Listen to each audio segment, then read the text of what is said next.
Here is the latest Higher Summits forecast brought to you by our friends at the Mount Washington Observatory.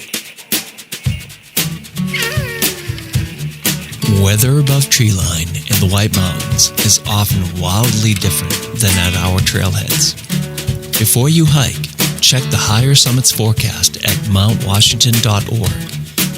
Weather observers working at the nonprofit Mount Washington Observatory write this elevation-based forecast every morning and afternoon. Search and rescue teams, avalanche experts, and backcountry guides all rely on the Higher Summits forecast to anticipate weather conditions above treeline. You should too. Go to mountwashington.org or text forecast to 603-356-2137. And here's your forecast for Labor Day weekend 2024. Friday, in the clear under mostly sunny skies with a high around 50 degrees, winds southeast shifting southwest at 10 to 25 miles per hour, increasing to 15 to 30 miles per hour, with a wind chill 30 to 40 above, then rising. Friday night, mostly in the clear under partly cloudy skies, becoming increasingly cloudy late, with a low in the upper 40s. Winds will be southwest at 15 to 30 miles an hour, increasing to 25 to 40 miles an hour with gusts up to 50. Again, the wind chill will be falling to 30 to 40 above. And Saturday, mostly in the clouds under mostly cloudy skies with a chance of rain early, transitioning to in the clouds with rain.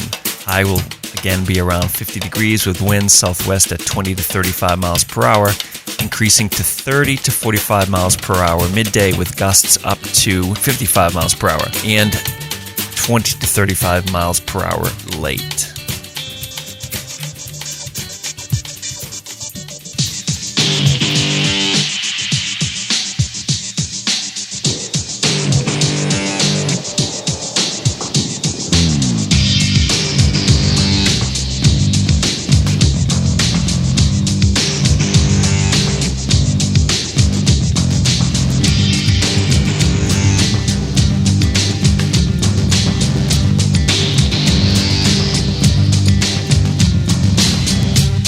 Broadcasting from the Woodpeckers Studio in the great state of New Hampshire, welcome to the Sounds Like a Search and Rescue podcast, where we discuss all things related to hiking and search and rescue in the White Mountains of New Hampshire. Here are your hosts, Mike and Stump.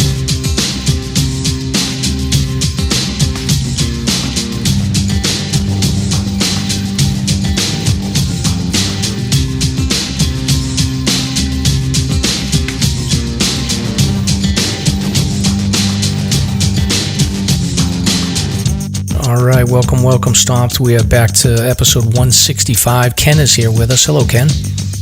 Hey there, Mike and Stomp. Nice to meet you guys. Nice to meet you as well. Nice to meet you too. So, Stomp, how you doing? I'm a little depressed. My nest has been emptied, and I used to have this whole crowd of kids in my house, and they're all gone, and I don't know what to do with myself. Yeah, it sounds awfully quiet over there. Ken, I read a little bit of your stuff. I think you're going to have to do a therapy session for me to get me through my sadness. You'll get used to it. Yeah, I'm sure I will. I mean, I gotta find some additional hobbies, or I have to increase the volume of hiking, I think, to get me out of the funk. But we'll get there.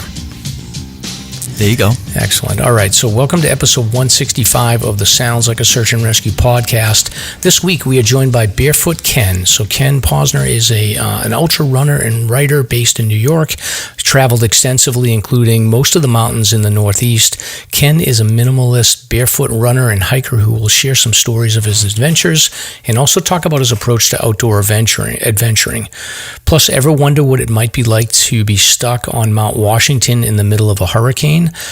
We made contact with a listener by the name of Tyler, who we've talked to a few times over the years, and he was able to talk to his grandfather, a gentleman by the name of Peter Hood, who was able to record a recollection of his experience of Hurricane Carol from 1954. Peter, as a young man, was stuck near the summit of Boott Spur with a friend who worked on the Mount Washington summit. they got hit with torrential rain and high winds of this famous storm. So the winds were, I think, clocked at about 140 miles an hour, so they were stuck up on Boott Spur in the middle of this. So it should be an interesting little segment. All this plus the weather is starting to change, so Stomp's got some tips and reminders related to staying safe on trail as it gets cooler. Flags on the 48 is coming up. We're going to talk about REI had a rough earnings forecast. Yellowstone Tourist have gone wild. There's new OSHA rules related to search and rescue.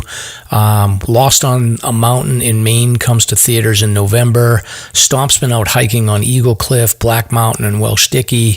We've got notable hikes, and then we've got like a handful of recent search and rescue news to cover, including a fatality on Mount Washington to discuss. So I'm Mike. And I'm Stomp. Let's get started.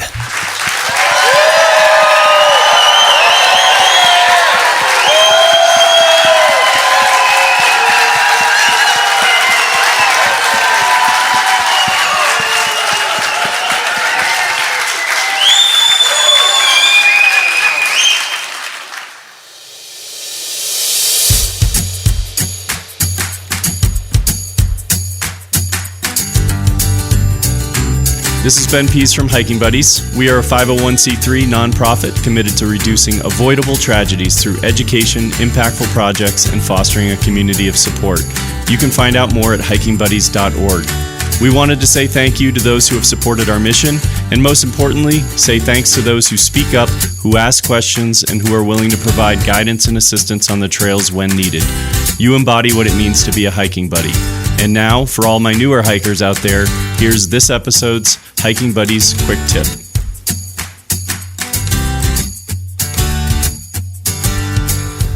A couple of handkerchiefs or bandanas are a great addition to any first aid kit.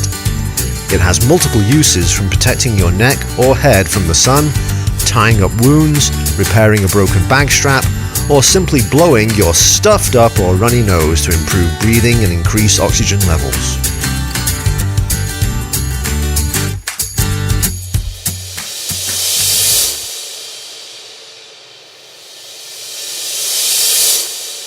Hi, Christina with White Mountain Endurance Coaching, and I wanted to let you know that not only do I coach endurance athletes, I also coach hikers and mountaineers. I have plenty of experience in the White Mountains and would love to teach you how to start out, whether you're a beginner, if you're more advanced, give you some more skills to transition from hiking to trail running, and most of all, teach you how to move safely in the mountains.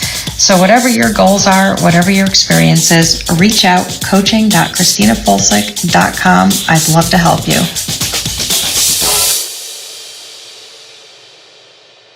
All right.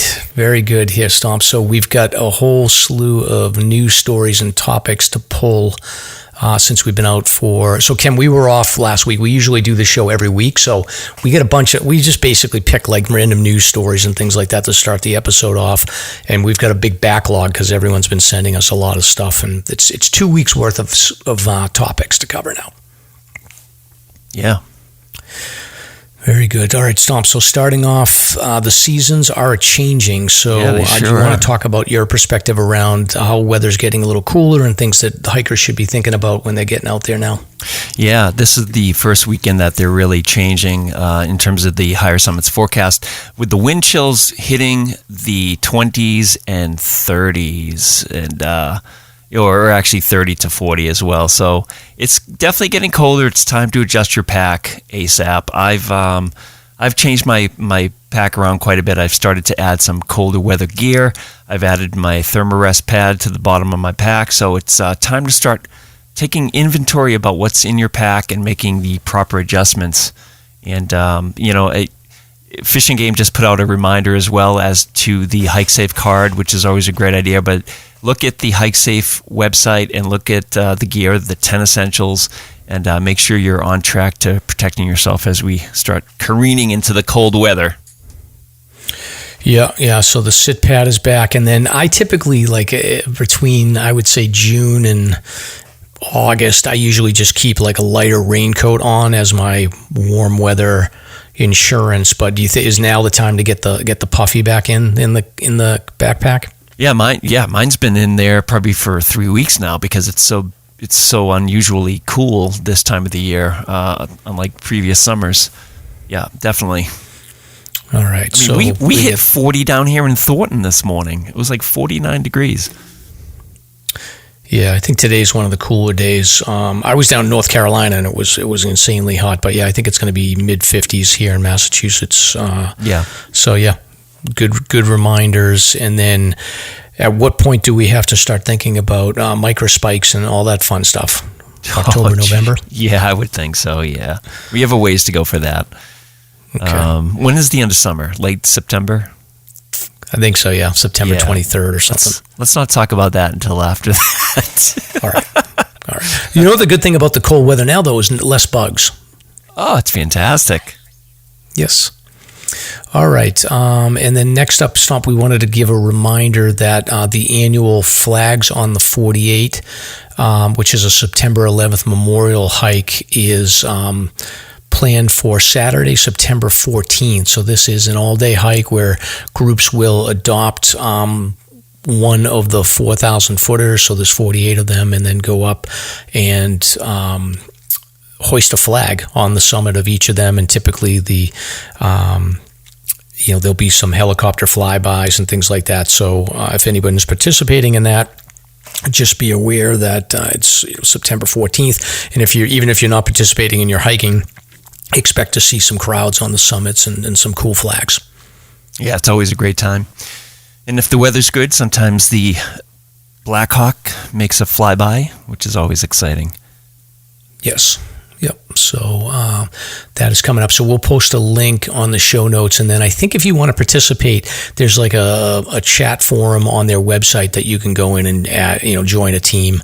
I think most of the mountains are spoken for already, but you might be able to help out. Mm-hmm. All right, so next up here is we've got an update that the U.S. National Park Services received a $100 million gift. So this is the National Park Foundation. So the way I read this is the federal version of what we would call the New Hampshire Outdoor Council. So there's a philanthropic right. Foundation or a fund called the Lilly Endowment Fund. So this fund is funded by the family of Eli Lilly. Now, these endowment funds are, they do philanthropic things too, but they also benefit these families in ways that they can shelter taxes and things like that. But it's nice that they're giving this gift. The fund, I think, is worth $21 billion right now. So they're giving it a $100 million gift for the Park Service. So this will impact more than 400 national park sites. The president and CEO of the National Park Foundation hasn't indicated how they plan to spend the money, but this article talks a little bit about them prioritizing restoring coral reef at the Biscayne National Park in Florida. They're talking about restoring a trout species in western national parks.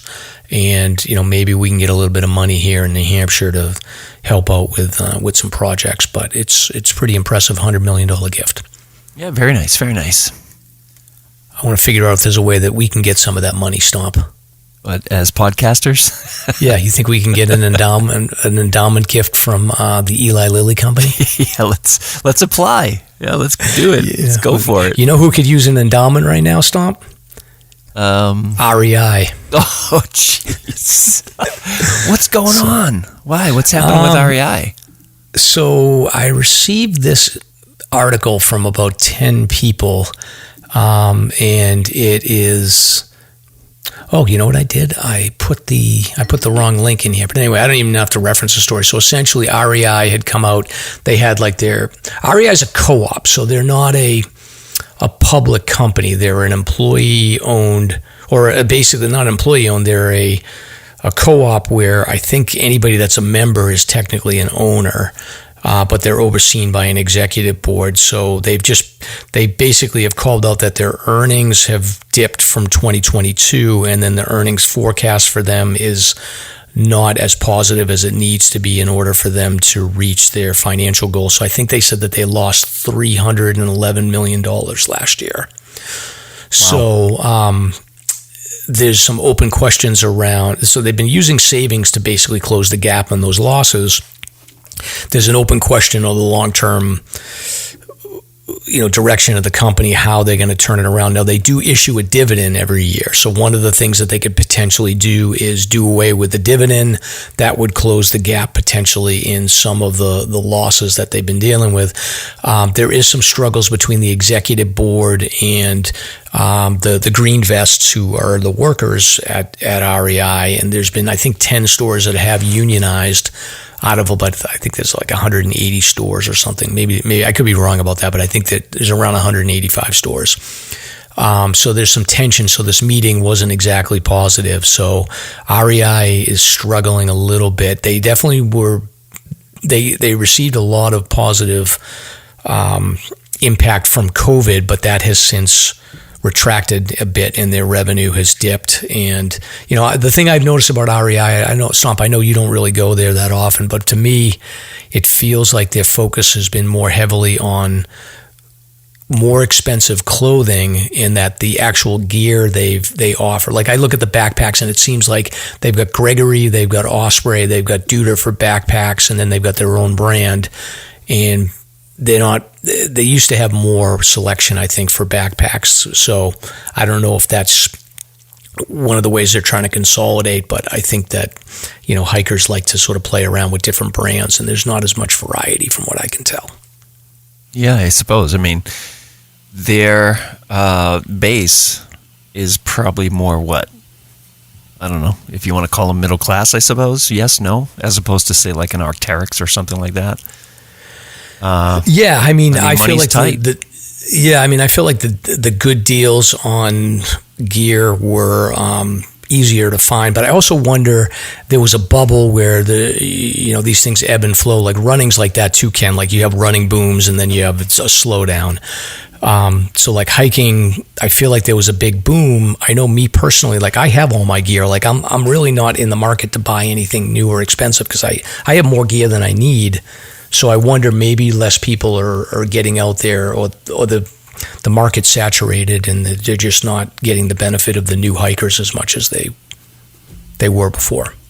But they cover everything: climbing, kayaking, camping. I mean, they cover everything. I can't imagine any other reason for a drop than, the money in people's wallets at this point.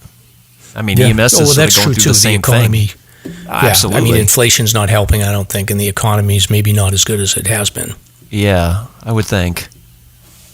So I don't know, if anybody's listening and you're an REI employee and you want to be a mole, send us your opinions. Right, whistleblowers. We're looking for whistleblowers. I know a few people. I actually know more than a few people that work there, but we'll see. I'm not going to bother them. But if somebody wants to be a mole, reach out. Yeah. So, hotline. All right. Stomp, I saw this issue posted on the New Hampshire 4,000 footer page, and it sounds like you got it as well. There was a good one, good story. And shout out to this guy for being vulnerable, I guess, because I certainly wouldn't. I would have been too afraid to post this, but essentially there was a hiker who had hiked with his wife, and they had planned a 4-day presidential traverse. So not overly aggressive, 4 days you can poke around a bit. Matter of fact, Stomp, a 4-day hike I'm trying to think how I would spread out a 4-day hike on the presidential traverse. I'd probably do Valley Way tent site on day 1, then go over to like the Perch on Adams for day 2. Lake of the Clouds, that's obvious. Then Lake of the Clouds, and then maybe like the Mizpah campsite or something. So yeah, I mean, it's Mizpah. not super aggressive. Right. But anyway, the poster, he had said, what he was written is, he said, "Am I wrong to expect more?" So he said him and his wife had attempted a 4-day presidential traverse from Appalachia to go into the Highland Center. So the traditional north-south presidential traverse. And due to the weather delaying the hike to Lake of the Clouds from Madison Spring Huts and the physical toll the trail put on our bodies. So it sounds like they were going from... Oh, no, wait a minute. I'm trying to understand this. So they were going from Appalachia to AMC, hike to... Oh, all right, so they left from Madison Spring Hut and they're going to Lake of the Clouds, that's a long day. But the physical toll that it put on their bodies, they decided to bail out down the Jewel Trail. So I'm assuming this was on the second day. It was Friday at 4 p.m. This gentleman wrote that they're novice hikers, and now they definitely they realize that they bit off more than they can handle, and he readily admits that. All that being said, he decided to use his Garmin SOS to request help because they were physically having trouble. There was some physical issues. They were trying to get down to the Cog railway station. So the Garmin SOS responded and transferred them to the local sheriff's office, who got them to Fish and Game. Fish and Game then called them back and assessed the situation.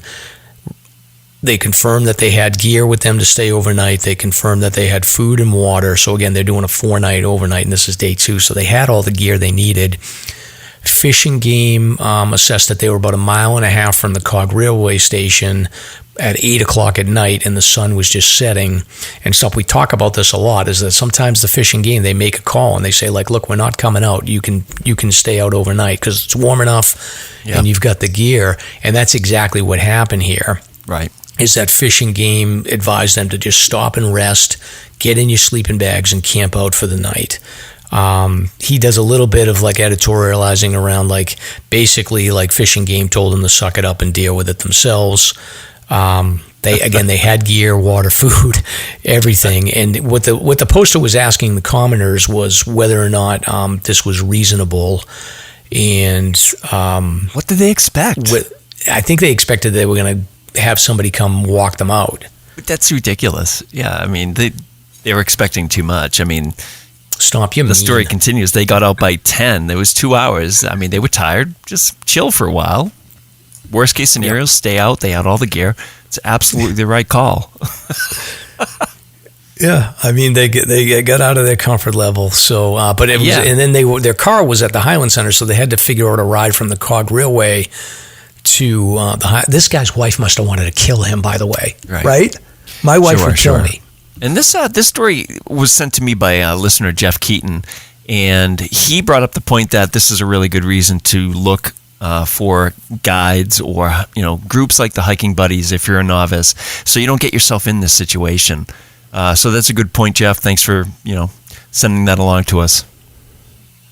Yeah, and I would say the hive mind, as far as the comments go, was that Fish and Game was not unusual, that this was generally the right call from Fish and Game, that the poster and his wife should have done a little bit more homework, and they should have, if they were really in trouble, they should have just set up camp and stayed the night. So not too many. I didn't read through everything. There's like 200 comments, but probably a few people that said like, this is all your fault. But for the most part, I think that most of the commoners were pretty reasonable.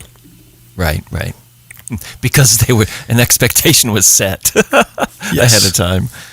Be nice. Yeah, and we talk about this a lot with the metrics on search and rescue. Like, I capture all the metrics for search and rescues that hit the media, but this is a perfect example of one of those cases where there's no news report on it because Fish and Game determines that it's warm enough for them, they've got gear, and it's safe for them to stay out. So they're not going to log that as a media report. Right. All right. So anyway, so I was more sympathetic to them, listeners, but Stomp was mean. That's right. Okay. Know what you're getting into, people. All right. Now, here's one you better not be mean about. There was another dog rescue on August 17th. Arrow is an 80-pound, 7-year-old dog that was doing, again, another Prezi Traverse. So I think this is about the 4th or 5th dog rescue that we've seen from New Hampshire Paw and Rescue, and every single one of them is between Jefferson and Monroe in that area there. So they're all getting their paws cut up in that like northern presidential section and tapping out at that point. So Arrow was with his owners. Arrow's got a pretty good resume. 35 of 48 4,000 footers he did. So, this is a solid dog that's probably pretty well conditioned, but even a dog this solid, just the paws couldn't hold up. So they got to around like Lake of the Clouds, and the owners decided to bail down Ammonoosuc Ravine Trail. The paws were bleeding. They were helping to I guess they just decided to sit tight. I don't think they had like the gear to carry the dog out. So the New Hampshire Paw Rescue was notified, and they made it to, I guess, around 7:30 on Saturday, the 17th. The call came in to Fish and Game. Sounds like Fish and Game referred to New Hampshire Paw Rescue. They got up there at 11:15, and then they were able to give Arrow's owners instructions for bandaging the paws and putting booties on. And fortunately, Arrow was able to hike the rest of the way down. They got a quick litter ride across the gem pool, but otherwise, got out okay. I'm sure that they probably took it to the vet after that. So, experienced dog. It's just like no matter how experienced you are, those northern presidentials just rip these dogs up. It seems like, especially the bigger dogs. So just keep it in mind. Even if you think your dog's solid, it can happen. They can get injured. Yeah, nice work by New Hampshire Paw Rescue too. It's certainly a great new addition to the search and rescue community. Yeah, and we'll include a link to their website here. They did post another update that they got a donation from somebody in southern New Hampshire that had donated 2 large and 2 medium pack-a-paws, a couple of basket muzzles, and 2 sets of dog booties. So I think what's going on is the New Hampshire Paw Rescue is getting this gear out to the AMC huts, so it's available so the AMC hut crews can distribute this out, especially I think Lake of the Clouds probably needs a whole closet full of this stuff at this point. So if anybody's looking to donate, I always tell people donate to the New Hampshire Outdoor Council. Take a look at New Hampshire Paw Rescue. Might be a good place to donate. Yep. All right, Stomp. I love this next story. Yellowstone Tourist goes bonkers. Ken, do you guys, so you're New York based, like from time to time, we've had like these crazy, like we had one guy that had a mushroom trip and got naked and was screaming at other hikers on Galehead. Do you guys have any crazy people that get on drugs in New York that you are, any good stories from there? No. People in New York are very well behaved, and I've only seen the best in people on the trails. But okay, maybe on my next hike I'll run into somebody like this.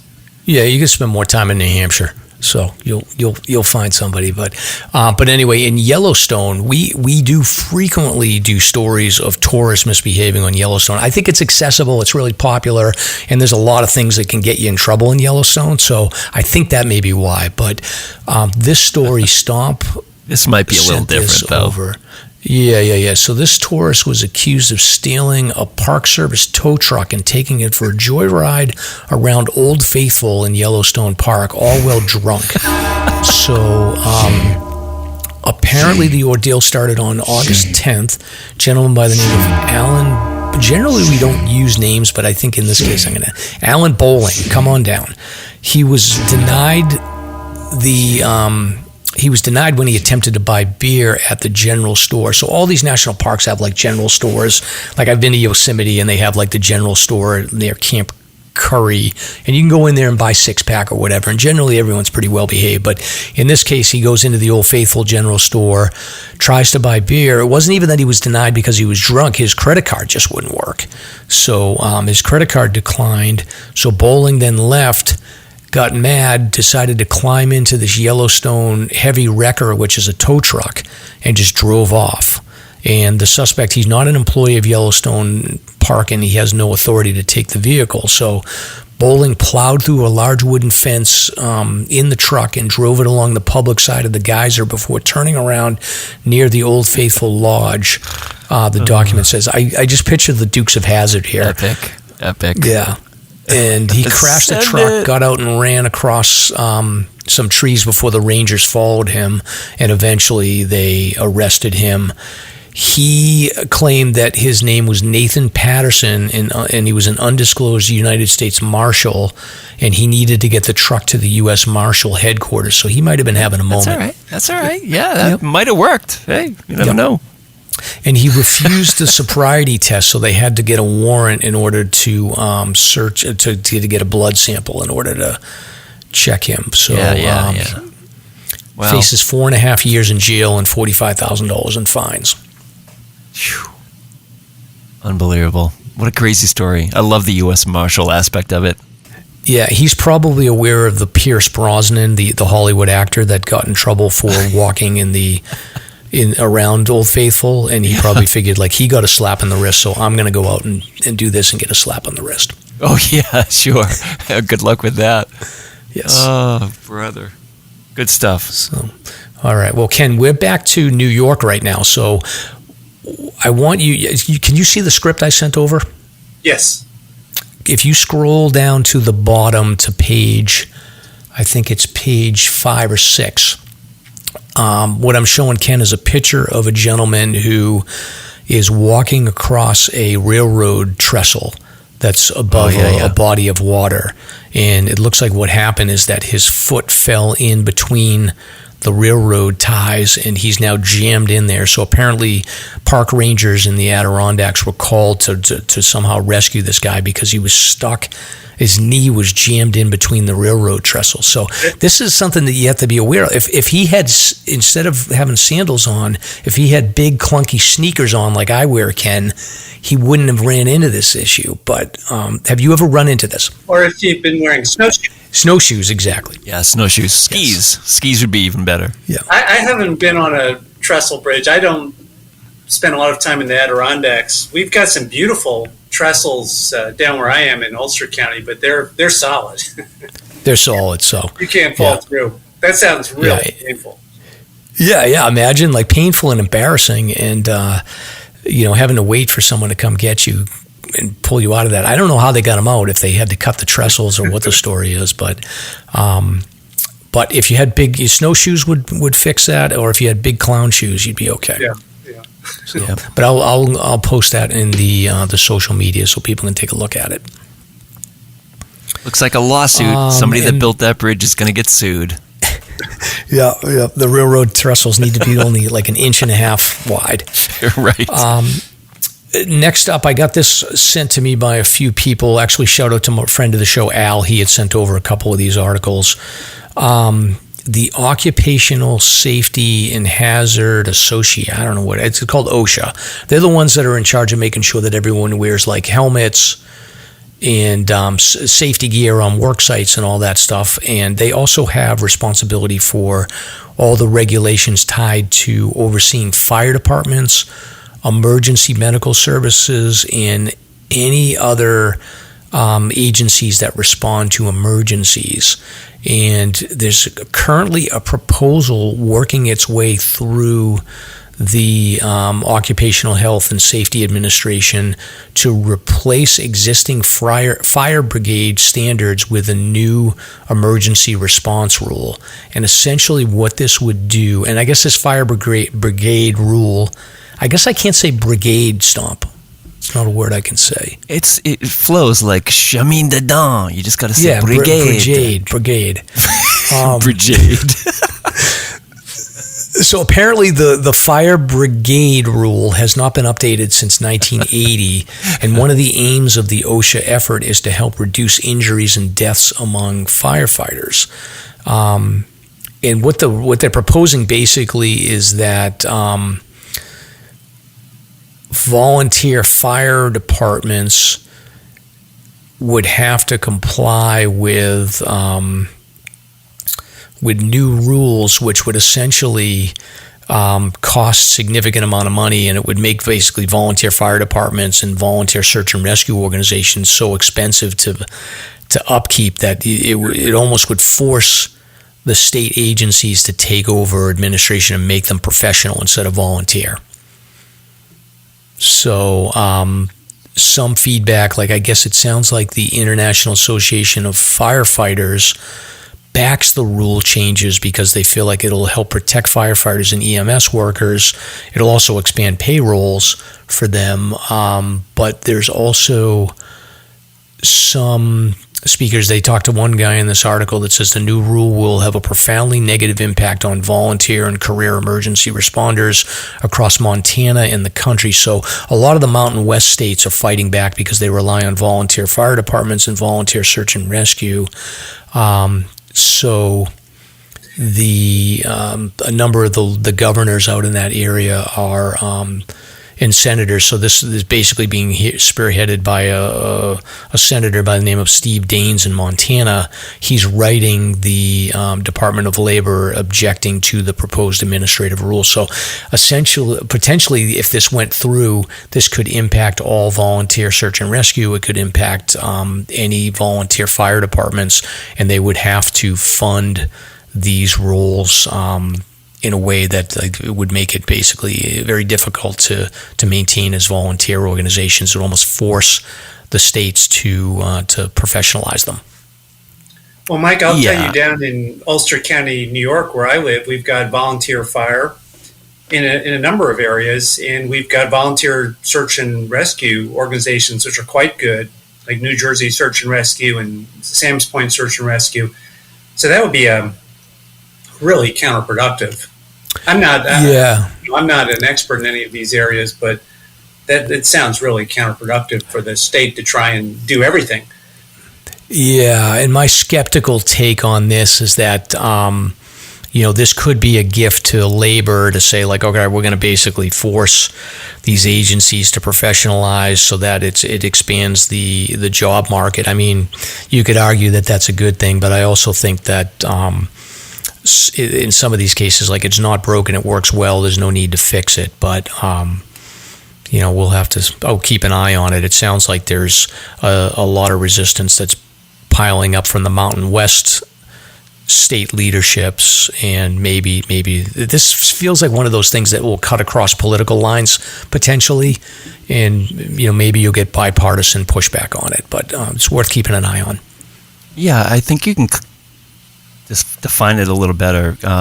It's a 10th Amendment issue, basically. So there are some states that have agreements with the government, with OSHA plans. If a state has that plan, then they may be obligated to go along with this, like Utah.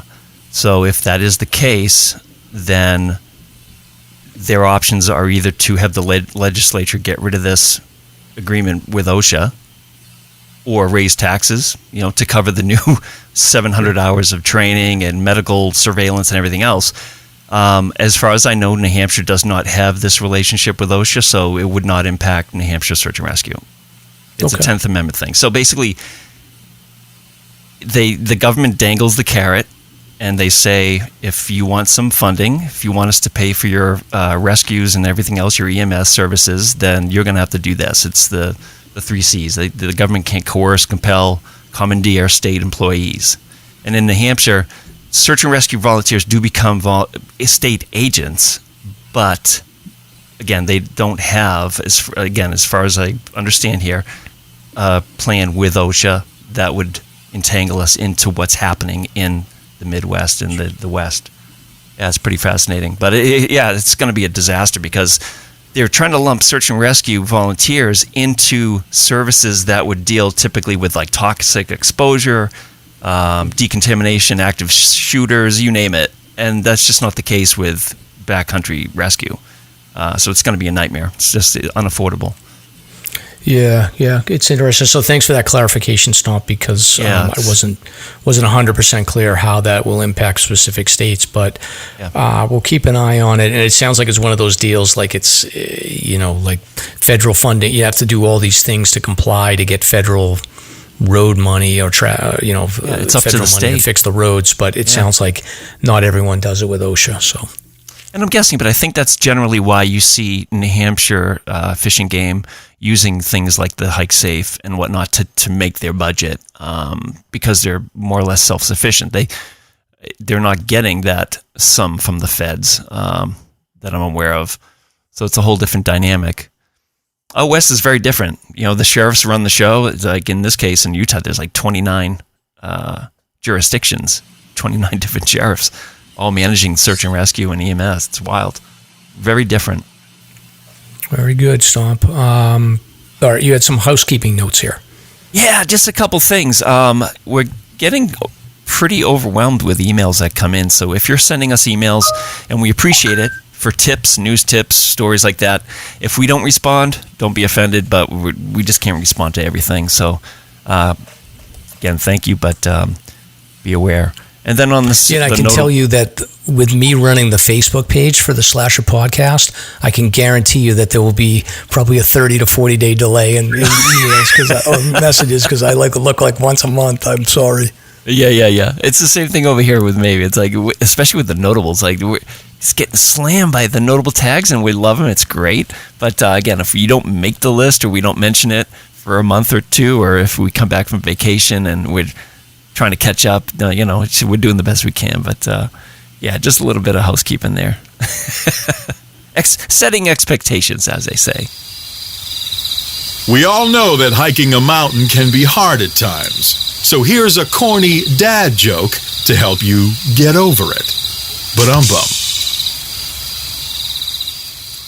Let me see here. I got to pick out. This is the part of the show where I do a bad dad joke. So I'm just flipping through. So shout out to my friends Camilla and Lance. Matter of fact, we're going hiking on Sunday. We're going to hike the Watcher. So thank you for them for giving me a book with 365 days of dad jokes. So Stomp, what's the worst thing you're likely to find in the school cafeteria?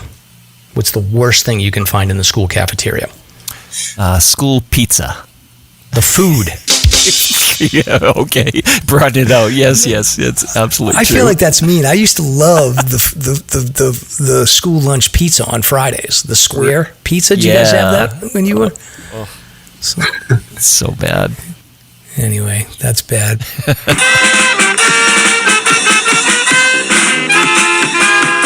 Are you ready for Slasher's Gear Review?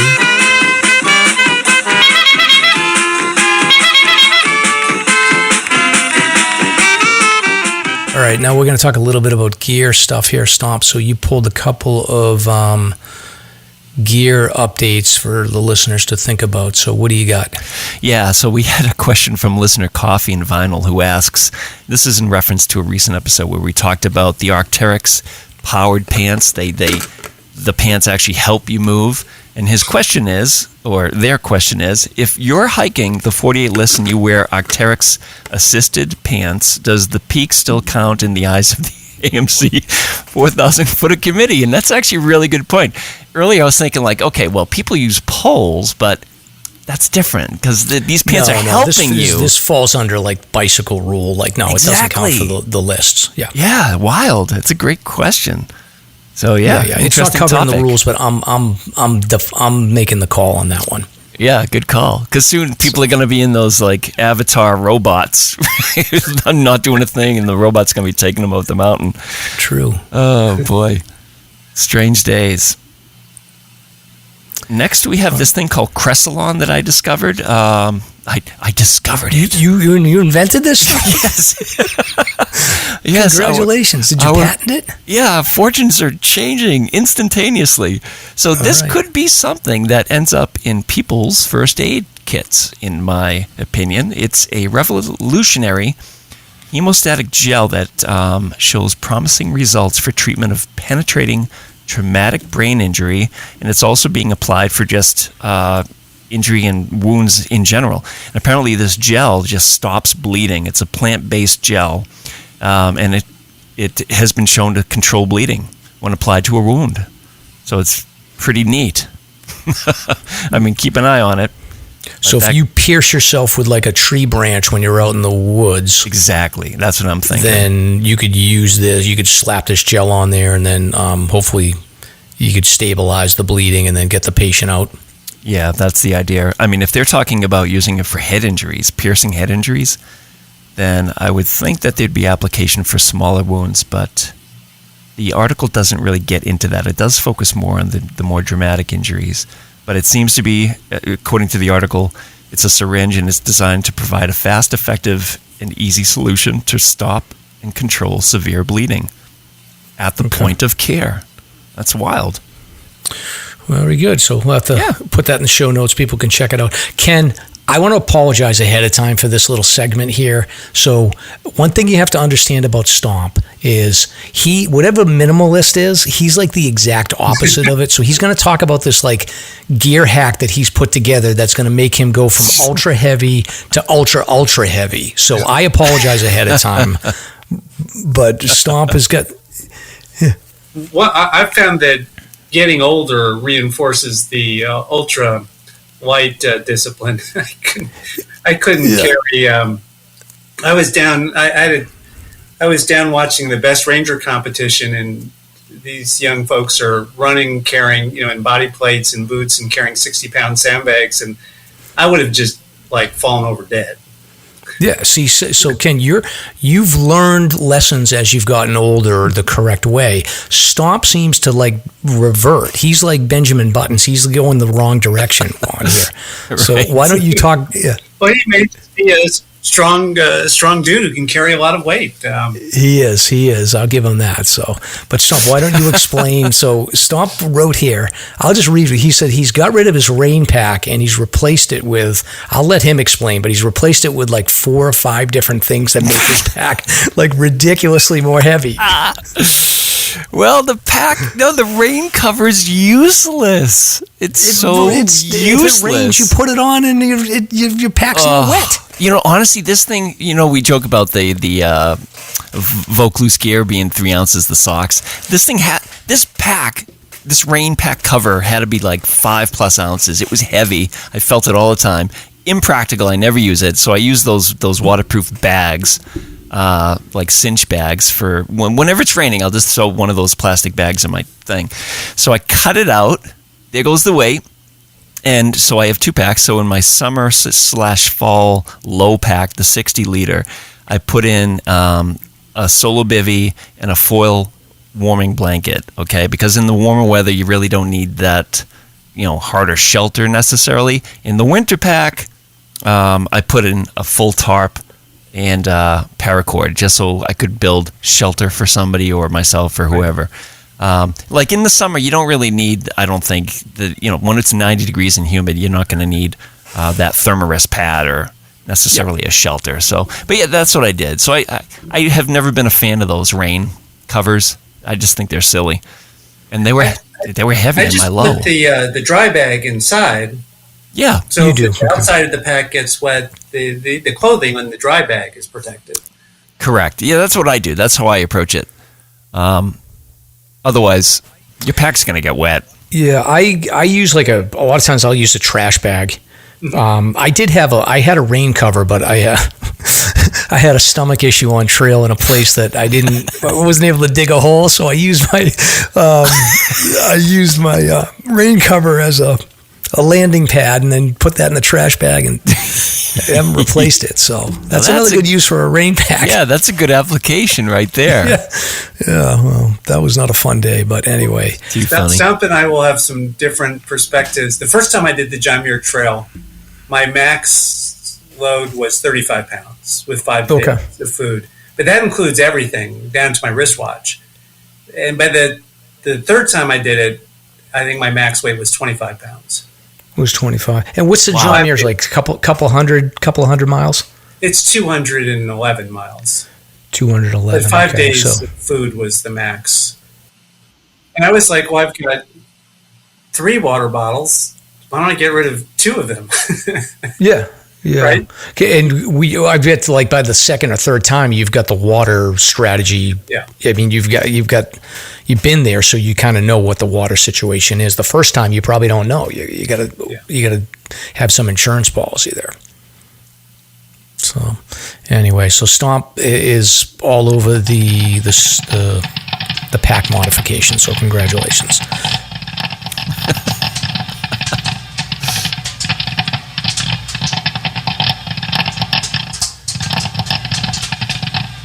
Hey, what's that sound? It must be time for the pop culture segment with Mike and Stomp. Next up here, so Mike Keene, our friend, had given us a heads up. We talked about this before. So there's a famous book that I think, if you were a student in Maine, I think that they assigned this book. When I was a kid growing up, you had to read Old Man and the Sea in 8th grade, and it was a whole thing. I think that in Maine, they had a lot of the kids read this story called Lost in Maine on a Mountain, and it's the story of Don Felder, who in 1939, he was a 12-year-old boy. He had been separated from his family during a storm near the summit of Mount Katahdin. And his disappearance launched a manhunt, which became front page news throughout the nation, involved a huge volunteer rescue effort. He was able to survive for 9 days without food and proper clothing. He was able to follow a stream to a telephone line out of the woods, so he made it to like the eastern part of Baxter State Park, and then stumbled into a hunting camp about 35 miles away from where he'd gone missing. So he was dehydrated, lost about 16 pounds, and he credited his experience as a Boy Scout in helping him survive. And it was a couple of frigid nights in there. So he wrote a story about it, and now Sylvester Stallone is the producer. Hollywood movies coming out in November that tells the story of Don Felder. So should be pretty cool. Yeah, looks good. It's produced by Rambo himself, Sylvester Stallone. He knows how to make a movie. That's right. Adrian. So we'll link some details on the story of Don Felder. We've covered it before, but it's a pretty fascinating story. Yeah. It's one of those stories where it's good when you think about like how kids might behave when they're lost in a mountain. All right. Well, I know that if I was cold and lost on a mountain stomp, I would want some nice hot coffee. Nice hot coffee from maybe CS Coffee? Is that what you're thinking? That's right, Stomp. You can take a hint. Yeah, that's it. Our podcast is supported by some great hot coffee by the CS Instant Coffee Company. So they're makers of eco-friendly instant coffee. It's perfect for anyone who loves the outdoors as much as we do. Great for backpacking, day hiking, camping, and even at home. So learn more and get in touch at csinstant.coffee or email them at info@csinstant.coffee. And I've tasted this. This stuff is great. It's more of it's a full-bodied, darker, more of a dark roast, I suppose, for an instant like that. It's fantastic. Very good, Stomp. Now's the part of the show where we typically talk about what beer we are drinking, and I am not drinking beer. I am drinking water tonight. Wow, what's up with that? I got a little throat thing going on. Oh, no. Well, that's a bummer. Well, I've got, I've got this Notch Brewery. It's called Fest Beer. Yeah? Okay. And it's a Bavarian-style Fest lager at 5.7%. Really tasty. And that comes to us as a donation from Bobby at the Campton Cupboard. Yeah. Sometimes I go in there and he goes, "Hey, you want to try this?" Yeah, sure. And he gives me a sample. Like, that's all right. That's pretty cool. That's cool. And then Ken, you just flash something. It's either a shot of vodka or you're also drinking water. I'm drinking water. I had to swear off I used to love the IPAs, but after a certain point, I just had to swear off the stuff. Yeah, I go back and forth. Like I go on these dry spells. As a matter of fact, I stopped drinking for like 10, 12 years at one point, but I did get back into it. But I do try to like hold off for like a couple of weeks at a time and then go back. So I do like a nice IPA this time of the year. So I'm sure I'll drink one this weekend. Hey, listen, before we move on, I just want to cover the coffee donations. We just bumped that by extra. We had a couple this week. So if anybody wants to donate to the show to support the podcast, you can go to the Slasher Buy Me a Coffee website, which is off of the Instagram link tree. This week we had 2 donations. The first was from Hikes 4 Days, and they donated 3 coffees. And then Margaret and Spence also donated 3 coffees. So thank you very much. It's very much appreciated. Thank you. And then Stomp, this is the part of the show where we do recent hikes. So I had to drop one kid off in North Carolina. I sent another kid off to London. I still got one kid at home that's older, but she's barely here now. So I haven't got any time to go hiking, but I am getting out this weekend. But you've been on Black Mountain, you've been on Eagle Cliff, and then Welch Dickey, Stomp. So why don't you talk about your hiking adventures? Yeah, just briefly. I've been trying to just do the Welch Dickey when I can. August 20th, it was really crisp, beautiful hike. It was the first time I saw the colorful fall foliage leaf. They're starting to pop. Black via Chippewa, super muddy, hazy, bugs. I mean, the bugs are in full effect on Chippewa Trail. And I've been generally skipping the summit on Black recently. I stop at that first ledge overlook that overlooks. Yeah, it's like, why go the extra quarter mile to that summit? That ledge section is just really impressive.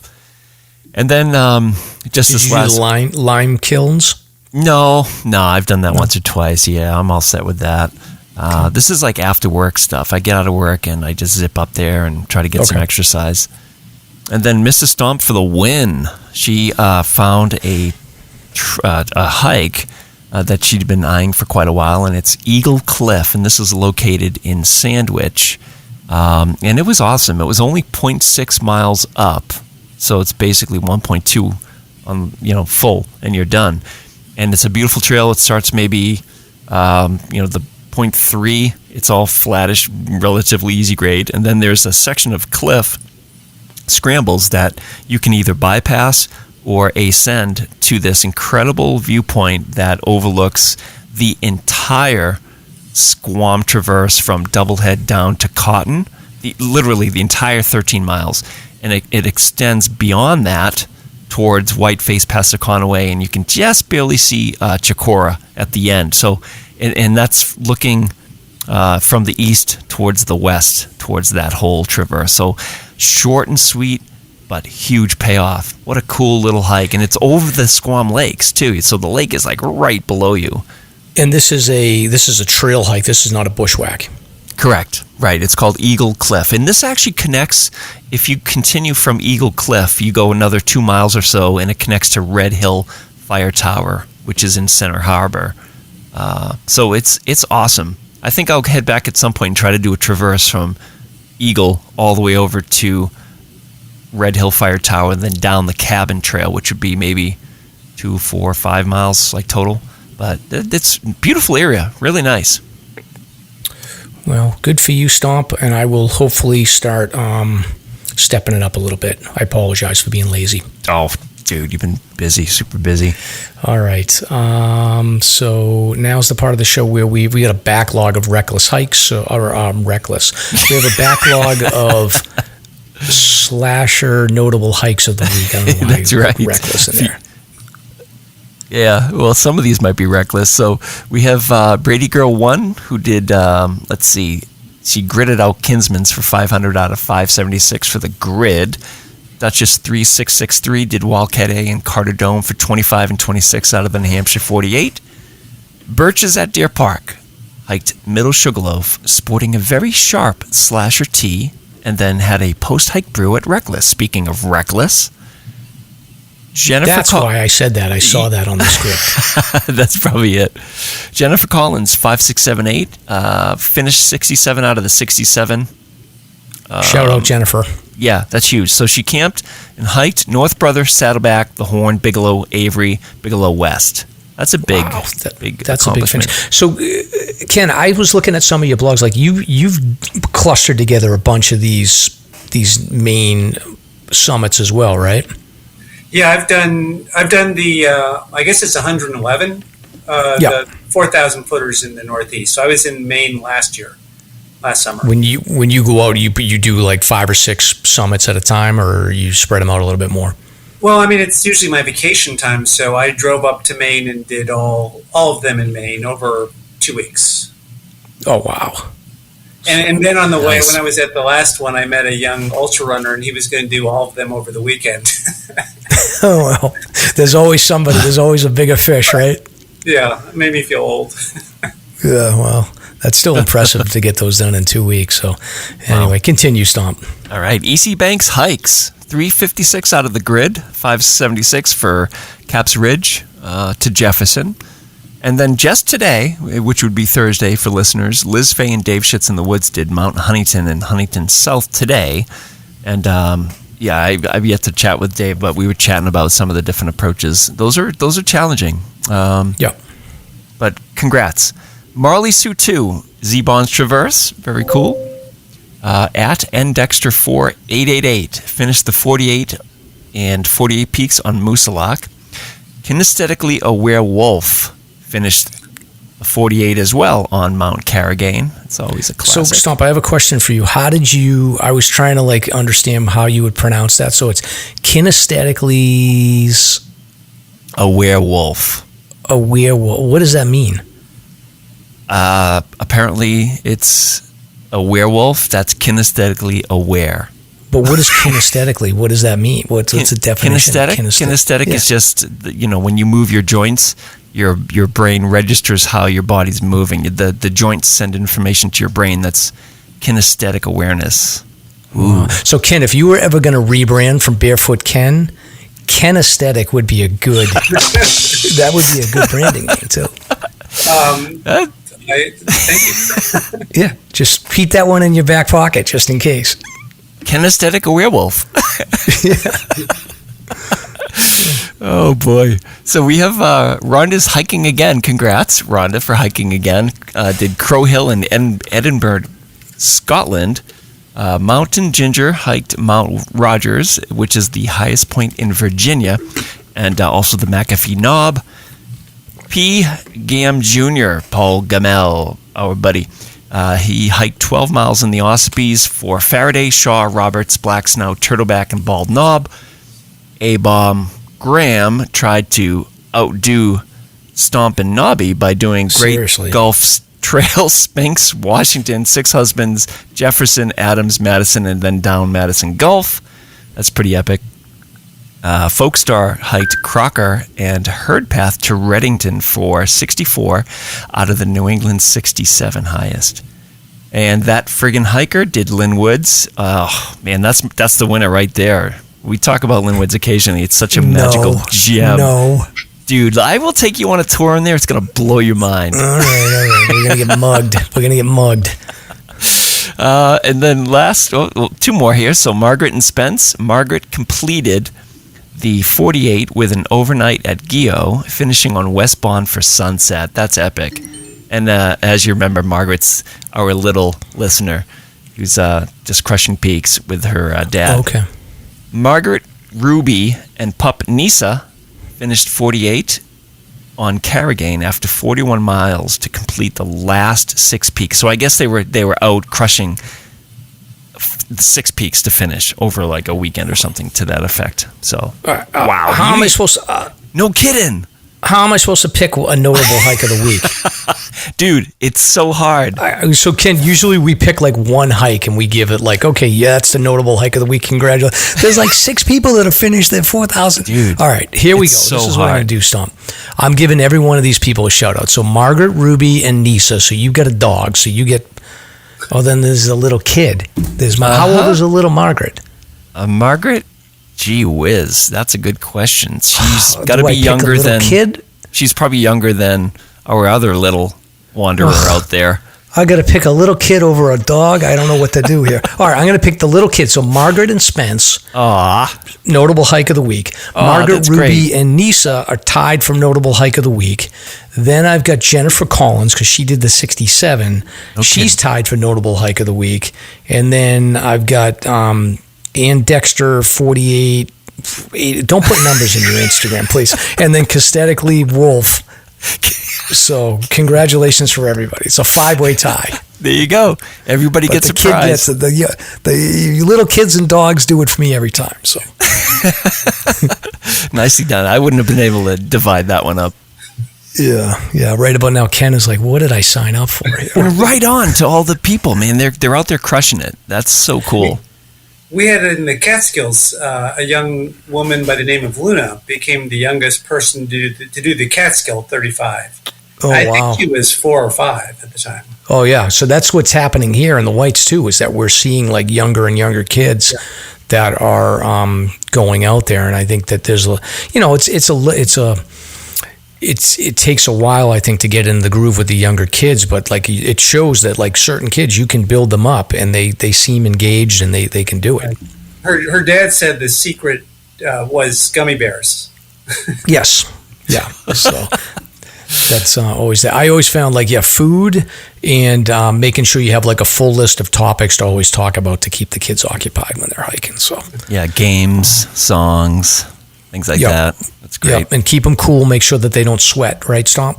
That's right. And if they do sweat, you got to give them one of those Vaucluse gears. So does your backpack not provide enough ventilation?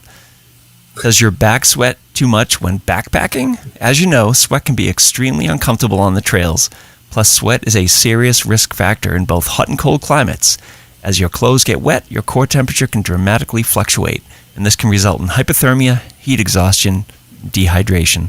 Let's not forget it's just very uncomfortable for your kid.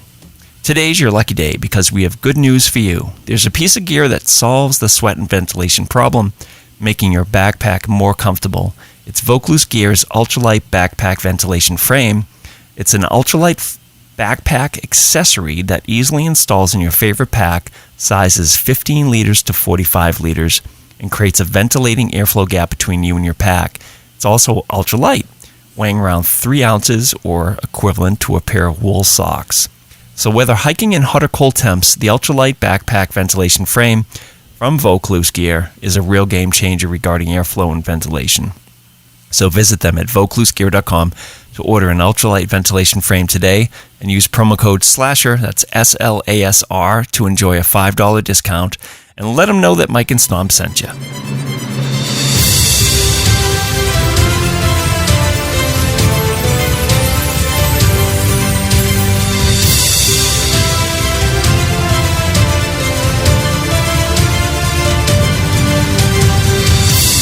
It's time for Slasher's Guest of the Week.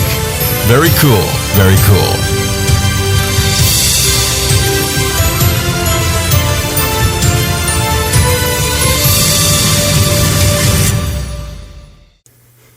Very good. All right, Ken, so this is your moment. This is your big segment. We're going to ask you a bunch of questions. Are you ready to go? Sure. Thank you for having me. Yeah, no, it's we appreciate you joining us. I've always had a curiosity. So Ken's here. His website, he goes by Barefoot Ken, and he's known for ultra running, barefoot hiking. And I've always, every once in a while, I've run into, and I'm a runner, Ken, just to give you a little bit of. Let me show my resume. Hold on, look at that. See. I'm showing Ken my medals I have. Cool. Yeah, behind me, see. So, I have my medals, they're in a box in the garage. Yeah, see, I'm a little bit more like I gotta brag. So, but I am a runner and a hiker, but I'm not barefoot. I'm inspired to take them out and hang them up. They matter, right? Yeah, it's an accomplishment, but we're excited to have you on to talk about sort of your journey on barefoot running, barefoot hiking, and then you're a writer, and then you're an adventurer. Like I actually want to talk a little bit about the John Muir Trail that you talked about. But Stomp, why don't we start off? Can you just give a little background on how we got connected with Ken? Yeah, a lot of the listeners have just sent us some of the best ideas for guests, and Ken came to us through listener Bar1, and the Instagram handle here is GSBar1, and it's he looks like a photographer, hiker, biker, skier, jeeper, and I guess he's out in the Hudson Valley, Gunks, Catskill, Metro New York area.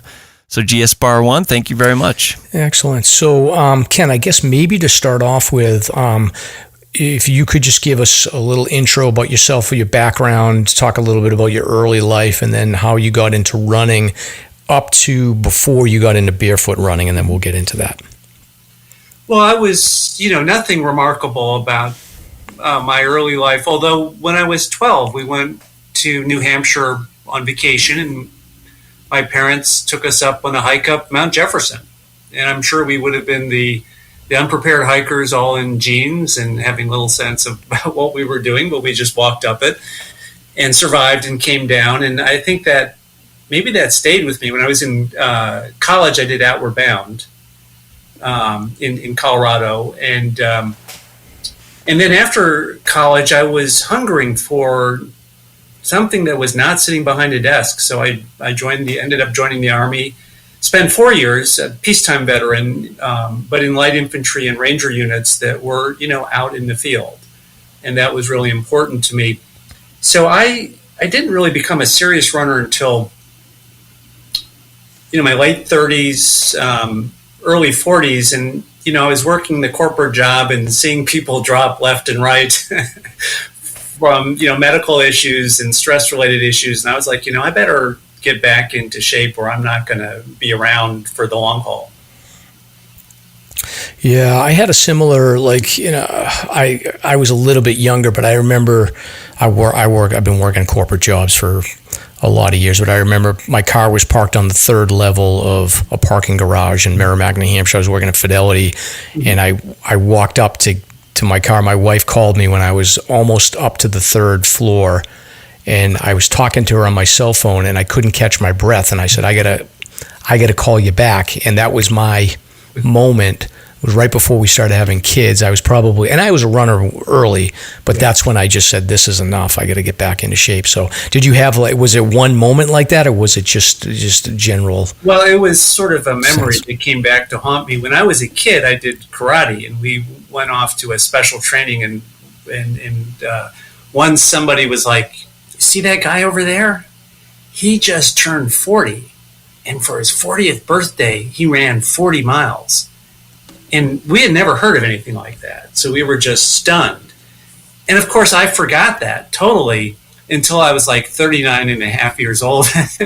And then I woke up and I was like, crap, I got to run 40 miles too. And I actually did until I was like 42. I kept putting it off. But it just came bubbling back up. I knew I had to do something. Yeah. Do you have any advice I find that running and hiking sort of keeps me level with the corporate job, but I am it's 8 hours a day. You're sitting down, you're on video, working from home. Do you have a rule of thumb or advice for people that are in that situation and that lifestyle where, they can do things to improve their mental and physical health? No. That's been a huge issue in my life. And by the way, I love my job and the people I work with, and I'm very proud to make the contribution. But I think in my 40s and my 50s, I began to feel myself getting sort of stale. And so as I began to tire of and it's just the pure right, is it right brain or left brain? It's the pure analytical approach to most corporate tasks. I just had this huge hunger for what I call the full mind-body engagement of being outdoors. So it wasn't like it was a conscious choice for me. I just had to start peeling off more time to get outside, whether it was running or hiking or whatever. There was just no question about it. It starts with, the feeling like in the Matrix, something is not quite right.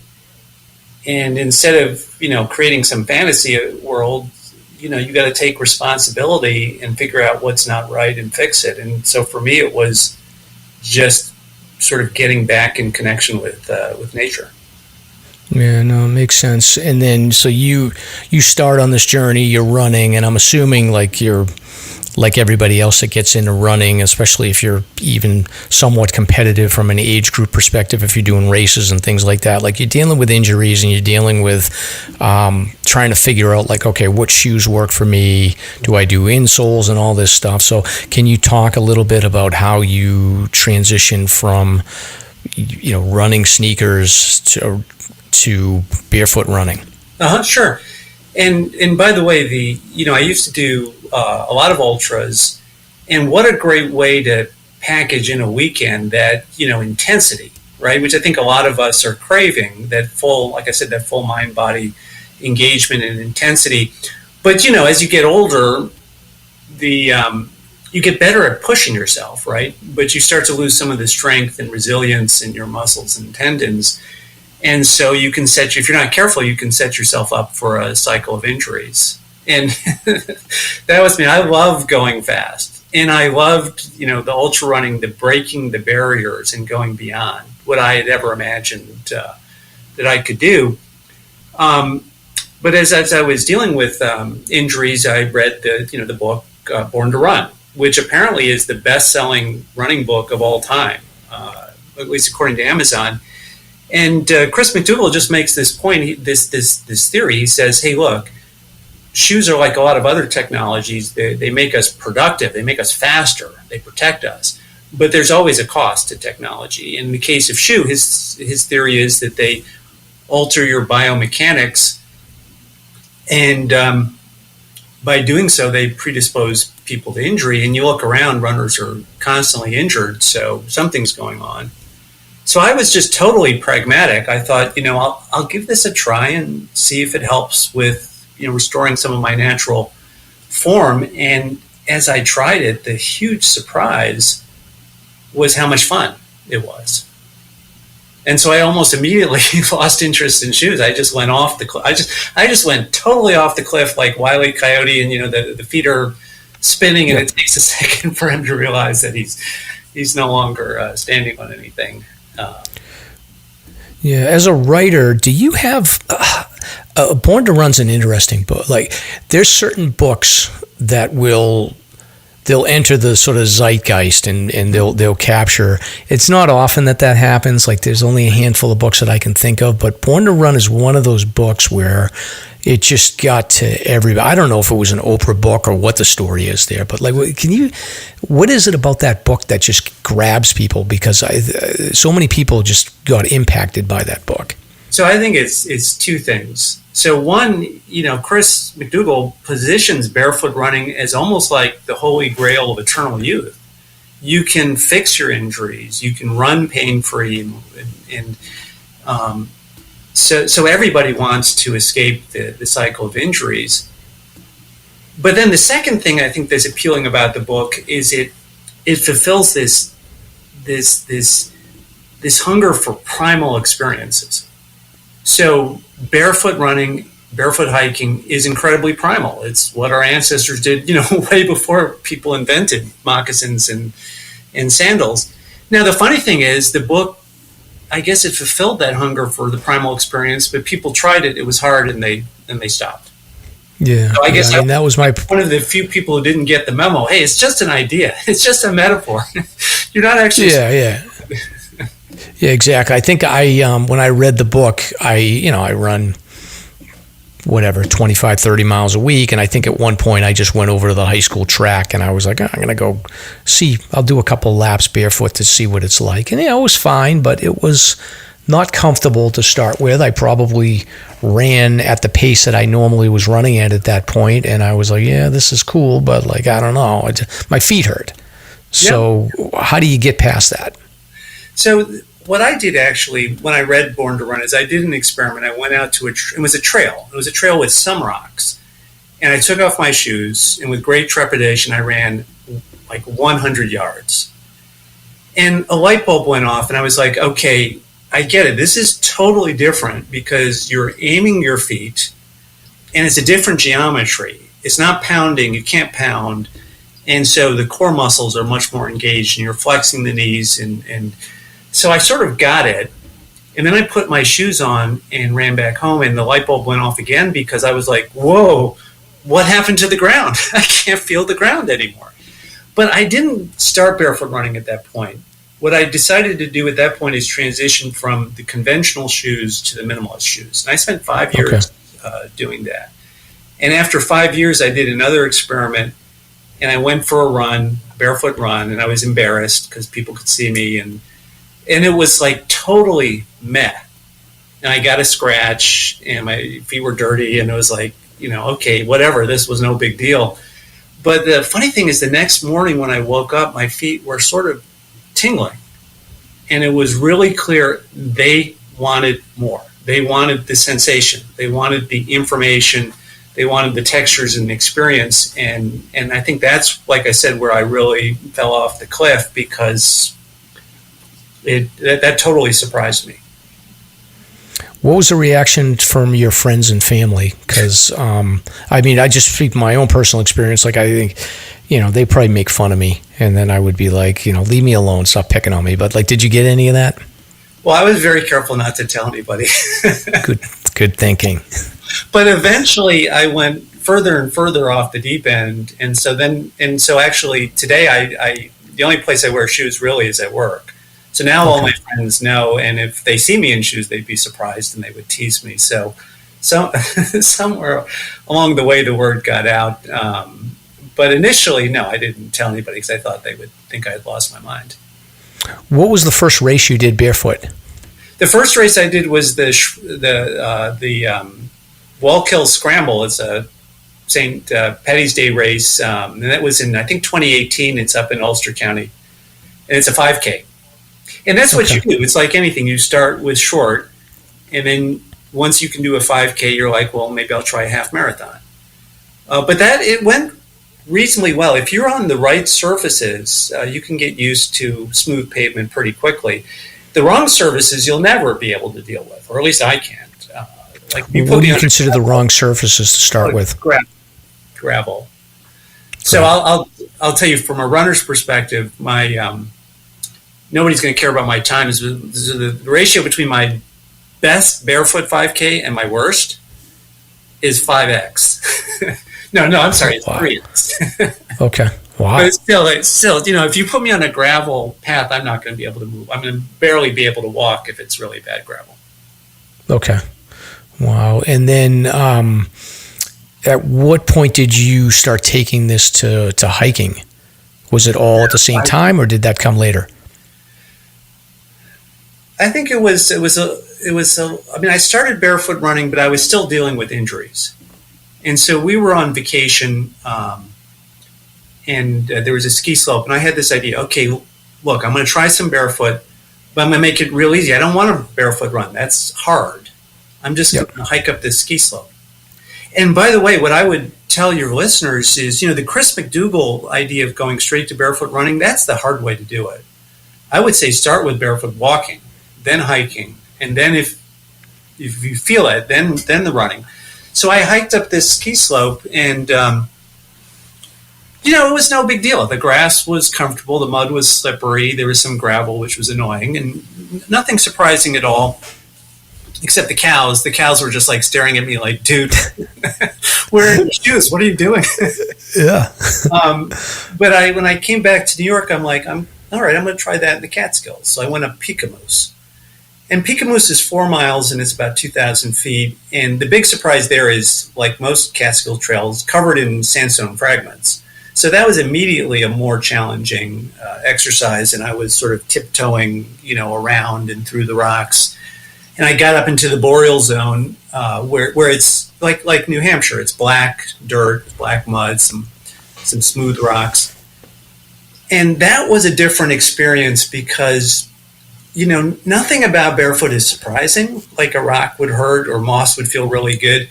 But it's information. It's another layer of experience. And, I could say, hey, come out on a hike and you're really going to be amazed by the blue sky and the green trees. Nothing surprising, but you got to experience it. You got to be there.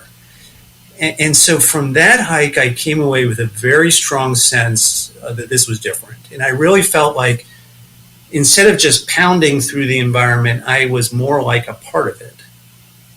So I was a little bit more a part of the forest. And to me, it's like skinny dipping. It's like you throw yourself into the environment with no protection, and it's that much more direct connection. And after that hike, I was like, I got to do all 35 Catskills this way. And then after that, it was just further downhill. So we talked a little bit about the dog injury earlier in the show, and there's this, the conventional wisdom with the dogs is that you can condition their feet to be stronger and stronger to deal with more adverse environment. Do you find that with barefoot running, barefoot hiking, that over time your feet do condition to be less sensitive to sharp objects and things like that? Yeah, yes and no. And by the way, I was very sympathetic to the dog. I did the Presidential Traverse, and I remember going up to Washington. Some of those blocks, it's all stepping on, as you guys know, right, the rock. Some of the granite there has like wavy ridges in it. It's really uncomfortable if you're barefoot. I mean, I would say every year my feet get a little tougher and my form gets a little bit better because a lot of it is form. It's learning to step lightly and to keep your balance. But feet are never going to get as strong as sharp rocks. That's just never going to happen. So you always are facing this reality that it's going to be a potentially difficult environment, and which you solve by just going slowly. barefoot is going to be more slow, particularly on Rocky Mountainous trails. It's just going to be slow. And when you move carefully, it's fine.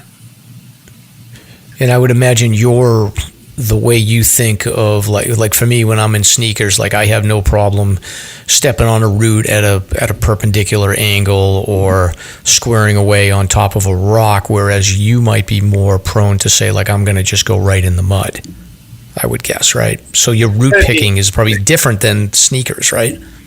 Well, you can go in the mud and you don't have to worry about your socks, like in the Adirondacks, right? The Adirondacks are mud central, as we all know, but you got to be careful, because if you sink into the mud and there's like a sharp rock or a stick underneath, that's not good in bare feet. So you can go in the mud, but you got to be careful. You got to be mindful with every step. Is there there's got to be like a little secret club of like dedicated barefoot, like ultra runners and hikers. Like how big of a community is it? It's vanishingly small. I was just out west, and to my complete astonishment, I met another barefoot hiker on Mount Elbert in Colorado.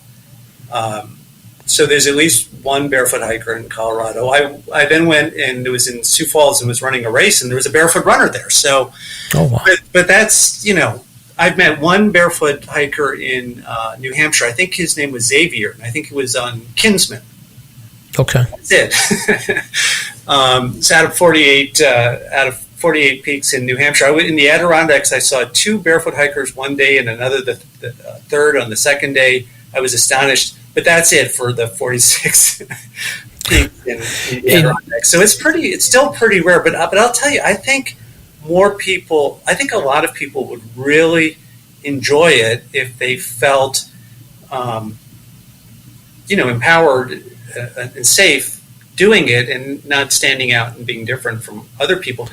The key thing is just you accept you're going to go slowly, and then it's fun.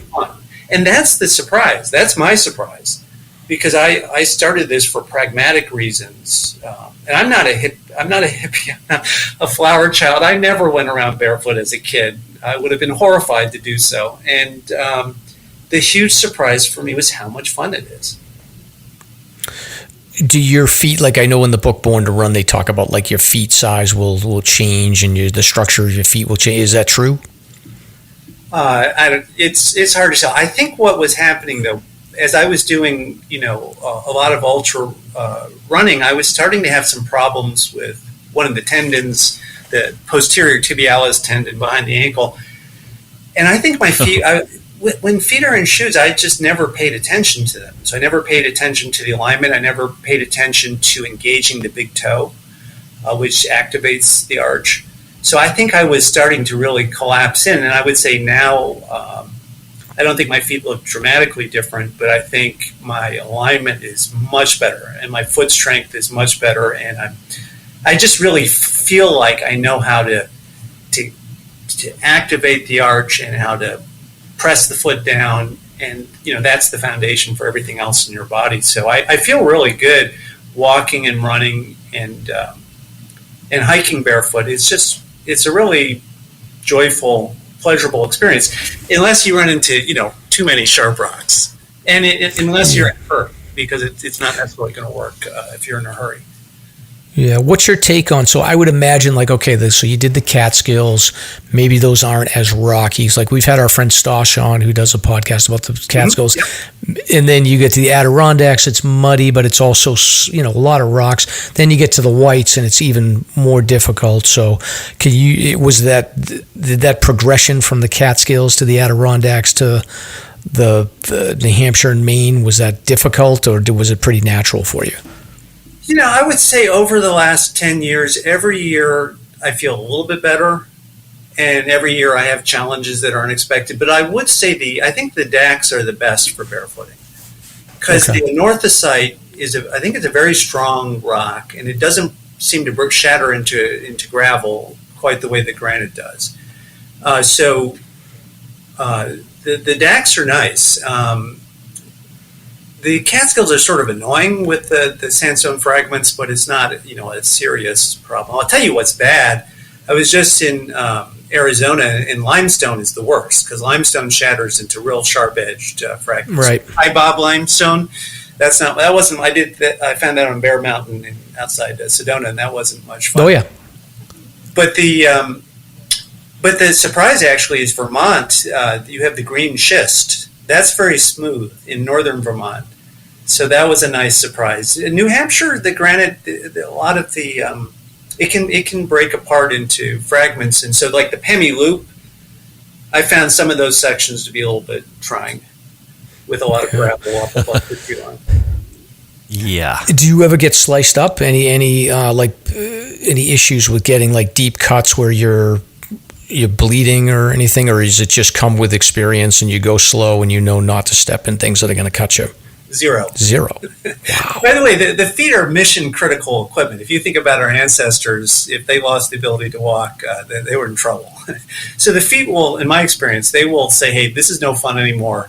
Stop," and they will slow you down before you. So I've never gotten. I mean, you can get from a stick or something a little scratch on the top of your foot, but no. I mean, I think the only real injury I've had was I did a trail race in Texas and I stepped on a thorn, and so my foot hurt for a couple of days, and then I got some tweezers and got the thorn out, and then it was fine. But no injuries. Yeah, you sent some notes over. You're like, I've been doing this for 10 years, 12,000 plus miles, almost 400 peaks. You should add the comma to say 0 cuts on my feet. For that, so that's impressive. So you're also a writer, and you do pretty detailed like race reports. I was checking out some of your race reports, and you're pretty involved. Can you talk a little bit about the sort of ultra running race scene? Like, I think ultra running was really peaking a few years ago. I haven't been paying as much attention. I think that it's much more popular than it was. Even 10 years ago, but what's the current sort of situation with ultra running at this point? Are the races continuing to grow, or is it plateaued a bit? When I last looked at the statistics, it was one of the fastest growing segments of outdoor recreation. And I think what you're seeing is the professionalization of it. So you have some real big races, obviously like UTMB. I was just in Colorado, and I drove through Leadville, and it was coincidentally the day after that race, which I had run like 13 years ago. So, so I think it's great. We see, I'm part of a group that organizes some races in the Hudson Valley. I direct one race. And I think there's a lot of competition, and there's some really well-run professional races besides just the local clubs putting on events. So I don't know if it's still growing at the rate it was, but it's a great sport. It's really life affirming and transformational because it's about breaking through these perceived limits and discovering that you can do more than what conventional wisdom says you can do. And so I see people, and whether it's ultra running or hiking or peak bagging or whatever, I see people and they get stronger and they get more confident. And you can just see the excitement and the passion and the energy. So I think the running sport's doing well overall. And there's a lot of great races in New York that I'm more familiar with. So I think it's still a really, really good scene. And by the way, I love doing 5Ks too. I don't do as many ultra marathons as I used to. So to me, it's just so much fun to be outdoors with other folks and making an effort. Yeah. Do you find being one of the only barefoot runners typically, I'm assuming you probably get, it's a nice social opener for you, I'm sure. People will have questions or they want to talk to you or, get a picture with your feet or something. Who knows what's going on there. But that's probably a pretty good social opener for you. Yeah. I think most people think barefoot is cool because it's natural. And so I get some compliments. People call me, warrior or badass, or they say respect or next level. So I think people like seeing other people being natural and doing what is, our birthright, running in whatever way you do it. and other forms of being outdoors.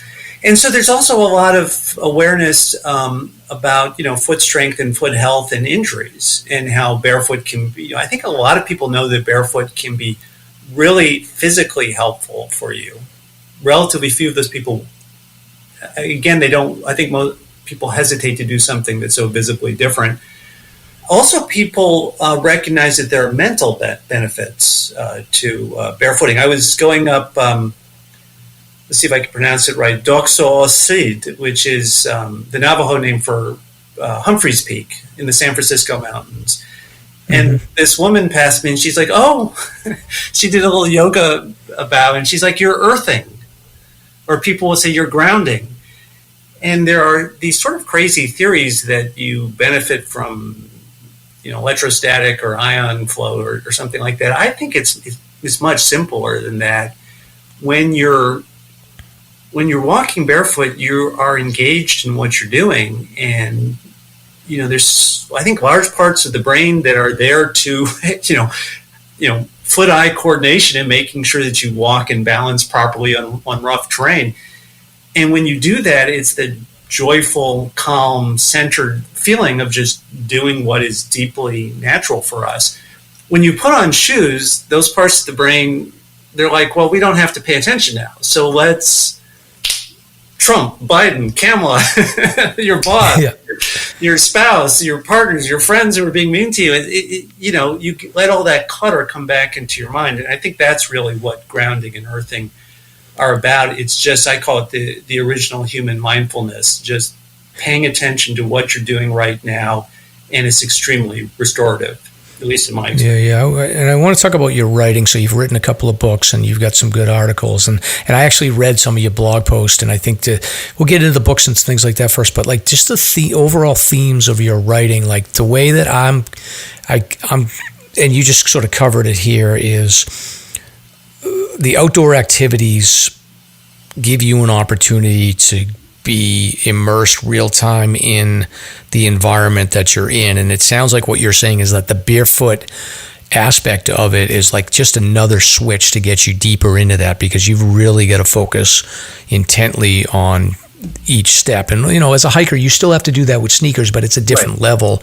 Right. But so some of the themes you talk about is sort of the mindfulness and focusing on that piece of it. I'm catching a theme of also, and maybe this is because we're all getting a little older, but like there's an awareness of mortality in your writing as well that you seem to bring up. And then the goal-focused activities, like you're a list guy like I am. And then you also talk a bit about like the technology is sort of like the enemy of that engagement when you're out in the running or on the trails. So can you, and I know I threw a lot out there, but like, can you talk a little bit about, like, can you put a bow on all that and talk about where it all came from? Yeah. I mean, there's a couple of themes that are important to me. And I think being outdoors is a chance to rediscover what for me is the authentic, subjective self, who I really am. Whereas in my corporate job or my day job or just the modern world, there's this huge amount of noise. It's information overload. It's everybody else's rules about who I am. So, for example, in the modern world, who am I? Here, my driver's license. That's who I am. That defines me. That's my number. and that license gives me certain rights and certain obligations and ties me into this whole web of how we behave. But that's not all of who I am. And so going out into the mountains, there's a very different sense of self. I think it's a much more primitive sense of self where you feel that connection with the environment, and there's the beauty and the joy. And I think driving a car and going barefoot from the mountains is the best, contrast of our lives, because you want to go fast, you need to be somewhere, you're going to go in a car, right? But it's boring. It's monotonous. There's no joy to it, maybe unless you have a Maserati or something. But then you got to worry about, the cops and the speed. Yeah, even that gets old very quick. right? So there's an authentic experience, which is who we are and where we come from. But there's also a flip side to that. So ultimately, my goal is to integrate, because, and I heard a couple of your hikers are doing the grid. And I did the Catskills grid. The grid was a great experience because it gets you out in all the seasons. And some people like the winter. I don't like the winter. I like the summer. But you got to go out in all the environments. And now you remember, hey, the mountains in the winter, they're not necessarily your friends. It's not an easy environment. It's not. It may not be. It could be quite a dangerous environment, and it can be very difficult and painful. And so that hopefully allows you to level set and come back to your day job and say, okay, I accept this day job. It's not the full mind-body engagement, but also it gets me what I need to sustain myself. And so it's the balance between the two, which I think is the goal we're all, striving for. Yeah. This is all just avoiding. So instead of us paying therapists, we're getting out there in the woods. Well, that's what Edward Abbey said. He said, we have to preserve wilderness as our refuge. Otherwise, it's crime, drugs, and psychotherapy. Yeah. I mean, Stomp would be in a white room right now without hiking, I think. So well, I'd be in there with you, Stomp. Probably. Hey, I have an idea, Ken, and Stomp. This is so there's a thing in the White Mountains. There's a thing for it's like Memorial Day weekend. It's called Alton Weagle Day, and it's an opportunity for unique ascents of the Mount Washington Auto Road. And I feel like you should ascend the Mount Washington Auto Road barefoot, and me and Stomp will go barefoot too with you.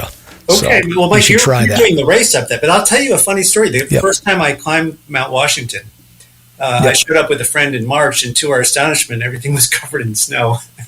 Right. Can you imagine? I just finished this Outward Bound course, and they had taught us about avalanche risk, and there was something about digging out a square with a shovel. Yeah. I didn't remember what that was, and we didn't have a shovel. So I just said, hey, look, to avoid avalanches, let's take, the most moderate grade, and so that would be the auto road. Oh, nice. So we walked up the auto road to the top of Mount Washington in March 1983 or whatever it was. And wow. Yeah, so we can recreate that, but in warmer weather with pavement. Would be glad to do that. Right. So you've written a couple of books and you've written some articles. Is there anything you want to plug a book at all?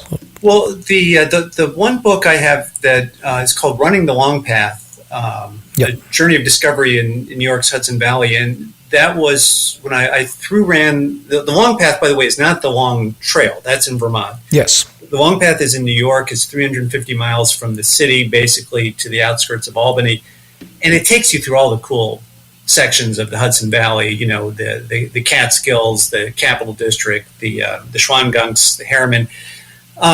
And so I set out. I was just turning 50, and I had done some ultra marathons, but I had never done a multi-day event. And I thought maybe I could break the record for the Long Path. And it was just a huge adventure, and full of mishaps, rain, and running out of food, and unfriendly porcupines. But at the same time, I got little snippets of the history along the way. And so after I ran it, I just became curious, who was John Burroughs? Right. And why was he so in love with the hermit thrush? And then he told Walt Whitman about it, and Walt Whitman incorporated the hermit thrush into his elegy for Lincoln after Lincoln was assassinated. So there was just so much fascinating history. And one of the things as a writer that I'm very interested in is the values that matter. And so there were these voices from the past talking about values that matter. And so I tried to tell that story as well as just my own personal account on the trail. Yeah, we do that a lot too. Like you look at a map, or you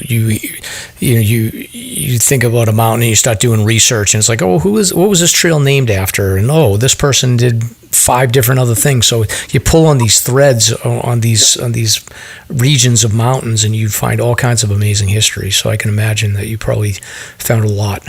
Yeah, and that's I have a book I'm working on my experience on the John Muir Trail. And there are so many fascinating stories from the High Sierra, like Clarence King, or one of my favorites is Sarah Winnemucca, who was the first Native American woman to publish her memoirs, and she wrote about the trials and tribulations of the Northern Paiute tribe. Just amazing stories, and to me, it's exciting to tell those stories to those who haven't heard them, and just to highlight, the values that matter, whether it's determination or connection with nature or sympathy. I feel as we get old, those of us who are privileged to be getting older, it's a chance to take a deep breath and look around and say, hey, this really matters. Right. Yeah. And so sharing those stories when they're incredible people who have had just lived adventurous lives is a lot of fun to me anyhow. Yeah, and we talked about the John Muir Trail earlier. So did you do it 3 times because you liked it 3 times, or were you attempting to complete it, or what's the story with the 3 trips out to John Muir? So I was flying in this airplane, and I'm a big John Muir fan, as I'm sure you guys are. Yep. And I was flying in the airplane from San Francisco to LA, and I looked out and I saw the Sierra in the alpenglow in the sunset, and I was like, oh my. I have to go out there and see why John Muir called this the range of light. And so on a whim, I went out in 2020, which was obviously a difficult time. And I said, I'm going to do it barefoot with no idea what the terrain was like. And I actually made it about 70% of the way barefoot. But I don't know if you guys or any of your listeners know the descent past Sanger Creek down into the San Joaquin River Valley where the Muir Trail Ranch is. That kicked my ass because it was steep, rocky, and of course I show up at noon, so the sun is just beating down on this trail, and I had to put on shoes. So I ended up doing about 70% of the trail barefoot and 30% in shoes, and I was like, that's not good enough. So I came back next year and did 80% barefoot, and it finally took, in 2022, I was able to do the whole thing with a little bit better resupply plan, etc. But it's assuming that going out there, like you get the lay of the land much better, so it's easier the third time around, right? That was not easy. Not easy. That was not easy. When I got down finally from Whitney, and I put on my shoes to get down Whitney, I would not be able to survive the 100 switchbacks, etc. Yep. And I was the next morning. I got up in Lone Pine and had some breakfast, and the world had the world became totally still, and time stopped for a day. And then it came rushing back. But that was, and that's why we all do these things. You have these special experiences and you push the limits in some direction, and by doing that you learn something that, we would not by just doing our job behind our desk. Yeah. Well, I can only speak to the last 10 miles or so. Like I did the Little Yosemite campground and Half Dome and all that, and the John Muir, the last section there. But definitely on my list to get out there and explore deeper into that Yosemite region. Yeah, it's beautiful out there. But, New Hampshire, it's all beautiful. And sometimes people have arguments about what's the best mountain. And my answer is the best mountain is the one you can get out to. So for me, it's the Catskills. As soon as I get back home, I'm going to make a beeline, and I got to get another 5 peaks. I just got to get more of it while I can. There's just huge hunger out there moving through the mountains. Yeah, and you're doing a project here. You're looking to get 1,000 mountain summits. So you're at looks like 400 or so. So is that mostly going to be in the Catskills, or do you have a plan to do more rounds in New Hampshire and the Adirondacks? Well, so I'm at 405 out of 1,000. It's 1,000 barefoot mountain peaks. Yep. And so far, most of it is the Catskills. That's where I did the grid, and a lot of that was barefoot, at least in the summer. I mean, there's so many gorgeous places in the world, and you just have to pick and choose. And there's this, and it's interesting being out in in Arizona and learning a little bit about the Navajo culture, just a little bit. But they had 4 cardinal points, 4 sacred mountains: Hesperus, Blanca, Taylor, and Humphrey, or Doxel Astlid. That was their land, and it was so important to them. And it's as modern people, we have the benefit of being able to go anywhere, but we also are sort of at sea in a sense. But for me, I've spent a lot of time in the Catskills, so those will always be a focus for me. But I also, like the rest of us, I have this eagerness to go out and explore. I'm not working on the Colorado 14ers, but I've done 2 of them now barefoot. I'm not going to do all of them because some of them are too dangerous for barefoot. But you feel this attraction, and it's just a question of which song are you going to listen to? Yeah. Well, I'm impressed. I might get back out and try the barefoot thing. Well, actually, let me ask you this, because I got the treadmill here. Do you recommend that people try going on the treadmill, or is that not a good surface to start with? What I would do is I would find a trail with a little bit of rocks. Don't find something that's possible. And, particularly for running, the real guru of barefoot running is Ken Bob Saxton. And he's written a book called Barefoot Running Step by Step. And that's a great resource for anybody who wants to give it a try. And he makes a point that if you just run or walk on a really smooth surface like the track or the grass or the beach, you're not necessarily going to learn.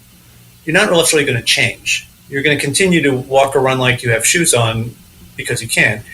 The real way to learn the barefoot technique is on rougher terrain.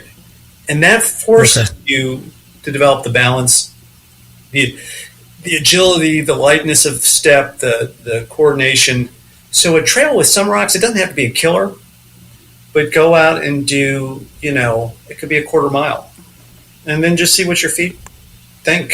If they're like, wow, I want to do more of this. Or they might be like, stop, put our shoes back on. We don't want to do this. All right. All right, Stomp. I think what I'm hearing is me and you got to go barefoot out on the Lincoln Woods. Oh, yeah. But by the way, I love it. Wombeck, Tom, and what's the one that starts with C? Those are beautiful. Cabot. Yeah. Those are beautiful dirt trails. Those were so nice. Whereas I wouldn't start with the Presidential Traverse necessarily, or isolation that's just a stream bed. Yes. Right? Yeah. And of course, I was out there and it was pouring. Well, that seems to be the way with isolation. It's always really wet there. So, but I think a lot of folks, if they said, "Hey, we're not going to do 10 miles today. We're going to go out and do a mile, and we're going to carry our shoes with us, so that if we have enough." Go out and do a mile on Tom or something, and it's just so much. It's like being a kid again. It's just you feel that connection. I do go around. If I'm up in New Hampshire, I'll look you guys up because I do go and take people out on 1 hour, 90-minute easy introductory barefoot hikes. But you don't need me really. It's no magic. Yeah. No, I definitely connect with you. To keep in touch for sure. I think the concern I'd have if we brought Stomp is that my feet are good looking. I have good looking feet. Stomp's feet have it's got hair. It's not good. So that's the one thing I would be concerned about. Right. That's all right. We want to be inclusive and welcoming. All right. Well, we'll get them muddy. But no 90-pound pack Stomp. That's. Yeah. Right. That's right. That's not going to happen. So, but Stomp, did I miss anything? Any questions you have? Oh man, this is like one of my favorite topics. I went after that book. I went through a spell where I was running minimalist, I guess, and that's the question I had for you, Ken. Is there a distinction between minimalism versus the true dictionary definition of barefoot? Because you could have somebody running without anything on their shoe or on their foot, like on a beach, for instance, versus running in the mountains with something on your feet. Is there a clique of people that are running truly barefoot? Yeah, so as I mentioned, I spent about 5 years transitioning from conventional big heel, clunky, shoes to the thinnest minimalist shoes, like the 5 Fingers and sandals and super lightweight shoes. And for me, it was like a transition from pounding to tapping. But when you go from any protection on your feet to true barefoot, it's another transition. And it's no longer tapping. Now it's just the sensation. Yeah. So it's a beautiful thing, but it is very different. and that little pebble is going to drive you nuts. But I'm talking like no protection whatsoever, just like no protection. That's foot. Barefoot. Barefoot is no protection. Yeah. Okay, so there is a distinction. Gotcha. Yeah. Got it. Okay, yeah, that's fantastic. But the naked foot it's like being a kid again. It's like being Huck Finn. He was the first boy to take off his shoes in the spring and the last to put on the leather in the fall. And he was a free spirit. Yeah. So barefoot is turning your back on conventional wisdom and saying, I can go back to being having this more natural connection. And since we are where we are, we didn't grow up, most of us, barefoot, it's going to be shorter. It's going to be slower. And it's going to be more about the experience and less about the speed. But it's just such a wonderful, to me, it totally lost interest. But here's the thing. You got to be a little bit of a free spirit. A conformist will not do it. And sometimes barefoot will trigger people. So sometimes I'll go to a coffee shop or a grocery store or whatever, and I'll be confronted by the shoe Gestapo and thrown out or whatever. And so, it is a very different direction from, the conventional mindset. I just wanted to mention, and that's, by the way, that's the whole spirit of minimalism. The whole spirit of minimalism is, hey, I'm not sure we're going the right way anymore. Let's backtrack to the last trail junction and reassess. That's what the spirit of minimalism is. It's, hey, people are too far over their skis in terms of the next gadget or technology or rule or whatever. I'm stepping back. I don't think this is right. Right. Yeah, I took a cursory review of some of the studies out there earlier, and clearly it does help flat feet, builds up the arch, and Mike, you had mentioned, does your foot shrink? And I think it does to a point statistically because your arch is getting higher. But, having issues myself, the studies point to like benefits for knee pain, for sure, less so for the hip.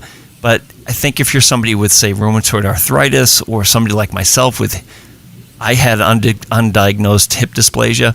If you have those conditions, you have to take this a little bit differently and more cautiously. But it got me thinking, like, oh my God, if the elderly or people that are looking to get moving want to get into this, it's so perfect, starting more barefoot. And I realized that, most of the people that I treat at some of the clinics I work at have those grippy socks on, and they're actually barefoot all day long. So that was actually sort of cool. I was like, oh, wow. So, just a couple points there. But, that's great. I love it. I wish I could do it. But, I'm sorry? And, we're all at different points, and so whatever experiments we do have to be appropriate for ourselves. But I'll just add, and I think we all know this, the number one, or at least this is what I've been told, the number one cause of emergency room visits for those of us past 50 is slipping and falling. And actually listening to your podcast, I really appreciate, you catalog the people who get hurt or in trouble. And I listen to that stuff because that could be me, but a lot of it is slipping and falling. So it might be that a little bit of barefoot is helpful for balance and agility and, just the care with which you move, and maybe that would be helpful to some people. Well, I think that's the bigger takeaway. It's just, I think the book itself, that book, Born to Run, it's not even about barefoot even. I think that book is a testimony to form, how important form is, no matter what's on your foot. Like, if you get your form down, boom, you're good to go. Yeah, I think that's a good way to wrap the segment up, Ken, and I appreciate you sitting in with us and putting up with our wacky opening stuff here, and we'll make sure that we include all the info on our show notes so people can check out your blog. I love your writing. I think that you write it really well. We'll include the book and all of your socials so people can follow you, and again, let's stay in touch. I'd love to try a barefoot hike. I think that would be the only way you'd get me back up Mount Tom again. I would do it myself. Not much of a view on that one. Yeah, for real. I would do it. Stomp. No doubt. Yeah, you have to shave the hair off your toes, though. Mike and Stomp, thank you so much for having me on your show. I really love what you guys are doing and appreciate the information. And so a New Hampshire hike will Not in the winter. Oh, yeah. You will not find me in New Hampshire in the winter, but next summer. Yeah. We'll try and make some. Yeah, right on. Yeah, for sure. Stay in touch. And thanks again. And Stomp, I think, and you can hang out for a second here, Ken, while we go into our next segment. But Stomp, so this next segment that we are going into, it's about a 10-minute clip here. Our friend Tyler had interviewed his grandfather about the Hurricane Carol from 1954 that had struck Mount Washington. Now, Stomp, this is a different time, so you didn't have the Mount Washington forecast, which we start every show off with, and you didn't have all of these fancy apps. So basically, a 19-year-old Peter Hood, who is Tyler's grandfather, who is going to tell the story of this, he's unsuspecting. He basically, I think he hitchhiked or took a bus up from Concord to meet his friend who worked on the Mount Washington summit, and they got together, stayed up on the summit for the first night, checked the weather report, everything seemed fine. Unbeknownst to them, they head down, they connect with the Davis Path. They eventually make their way down to the Resolution Shelter, which I think no longer exists. He talked about trying to find a UNH cabin. I don't even know. That may be, I got to look at that piece of the story because I don't know if there's even a cabin that's down in that dry river wilderness. He might have just been thinking of the lean-to that he ended up on. But essentially, they did the next day, they came back up, got up on Davis Path again, found themselves on Boott Spur just as this hurricane made its way up and hit Mount Washington with 130 mile an hour wind and about 3.5 inches of rain. So they were driven back down to the shelter, and then the next day they made it back up to they made it to Lake of the Clouds, and then back up to the summit. And then I think he took the cog down. But it's an interesting story to hear him describe what it was like. Yeah, it's great. It's awesome.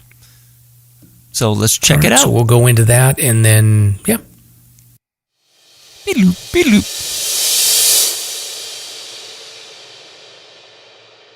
Hello, my name is Peter Hood, and this is the story of my adventure hiking on Mount Washington during Hurricane Carol, which hit the state on August 31st, 1954.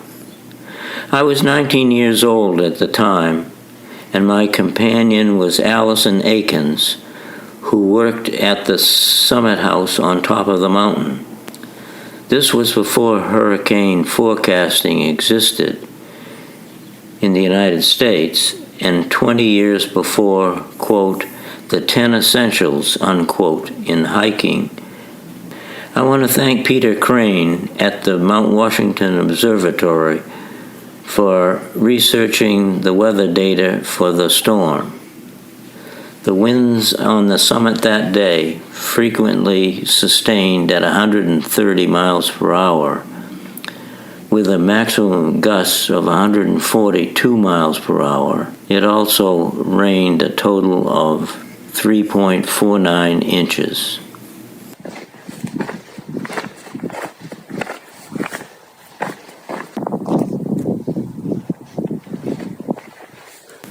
I called it, quote, the plan, unquote. It was August of 1954, and I went from Concord, New Hampshire, up to Mount Washington to meet my friend Allison Akins, who worked at the Summit House on the mountaintop.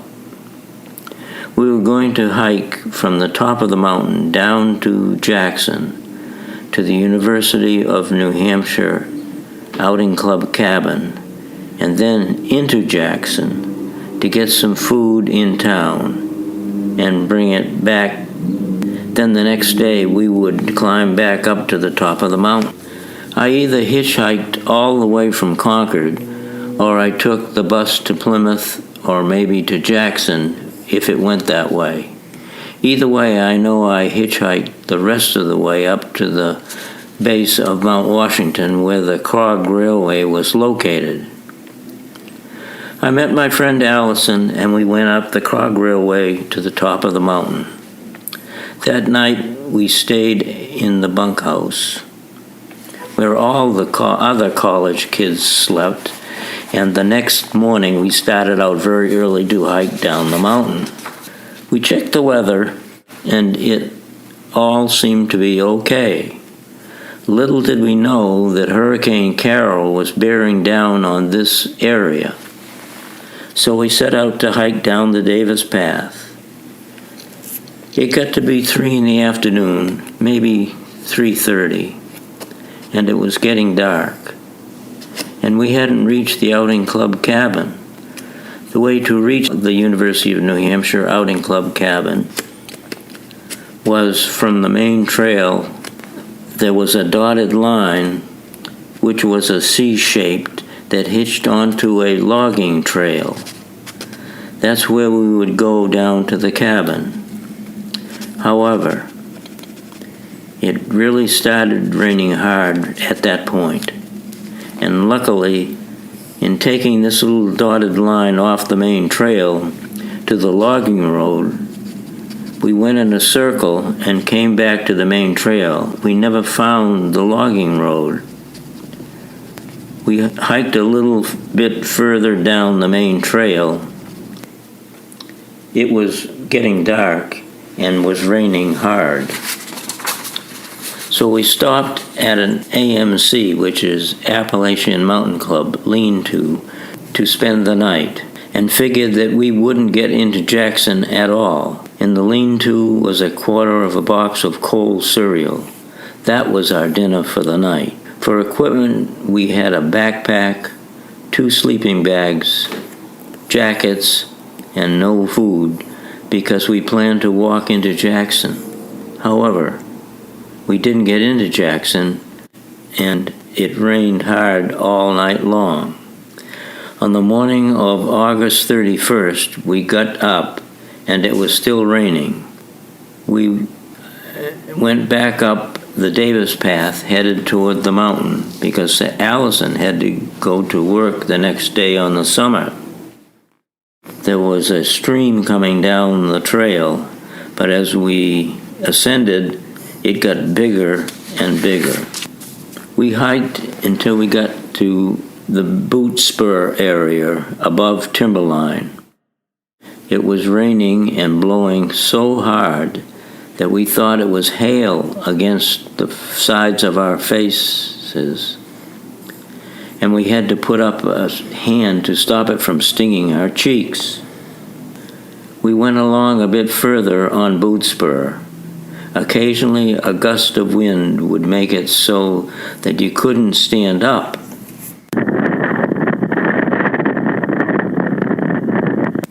So we crouched down on all fours. And after doing that a few times, we decided that we wouldn't be able to make it to the summit and turned around. Then the scarier part was when we got to timberline, the trees were being blown across the trail. You had to go over or under or around the trees. We hiked back to another AMC lean-to, which I believe was Camp Isolation on the main trail. At least we were sheltered out of the rain. The only food in this lean-to was a bit of cold cereal also. Of course we were hungry. We were wet on our hair and face the whole time. We spent another night in this lean-to, and we were certainly hungry at this point, and decided the next day that we had to get somewhere. We got up in the morning. There was a puddle outside the lean-to, about 3 feet deep and 10 feet around. It was still raining, but the wind was not as strong. We started to hike up. We made it to the Lake of the Clouds hut, where the college kids maintained it for the summer. What a welcome relief. They welcomed us, fed us, and it was so nice to be dry and have food and warmth. Then we learned about the tragedy of the hurricane on Mount Washington. During the latter part of the hurricane, the hut crew decided they had to check something. They tied a rope around one of the guys and let him out the door. They let the rope out further and further and further to where there was a small stream. Lo and behold, the tragedy was that when the rain came and the wind came much harder, all their beer and wine that they had put in the stream to cool had washed down the mountain. They reeled him back in and bemoaned the fact that all their liquid refreshment was gone. We felt very lucky because we did get somewhere. We did get food and we were warm. We still had to get up to the mountaintop the next day. Of course, my parents in Concord, New Hampshire were worried about what had happened to me. After we settled in at the Lake of the Clouds, the call went out that we were okay. The phone at the Lake of the Clouds only went to the base. It didn't go from the base out. They used a ham radio. They broadcast that we were okay. My parents were in the front hall of their house by the phone, just ready to start out from Concord to come up to see what had happened to me.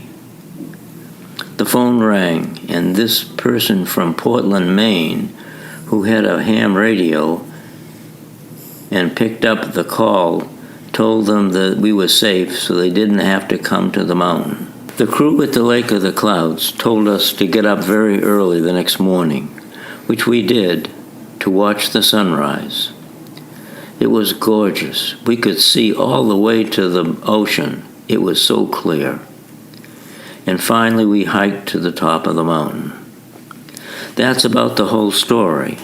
I went up to the summit. Allison went to work. And I took the Cogbear way down and hitchhiked all the way home.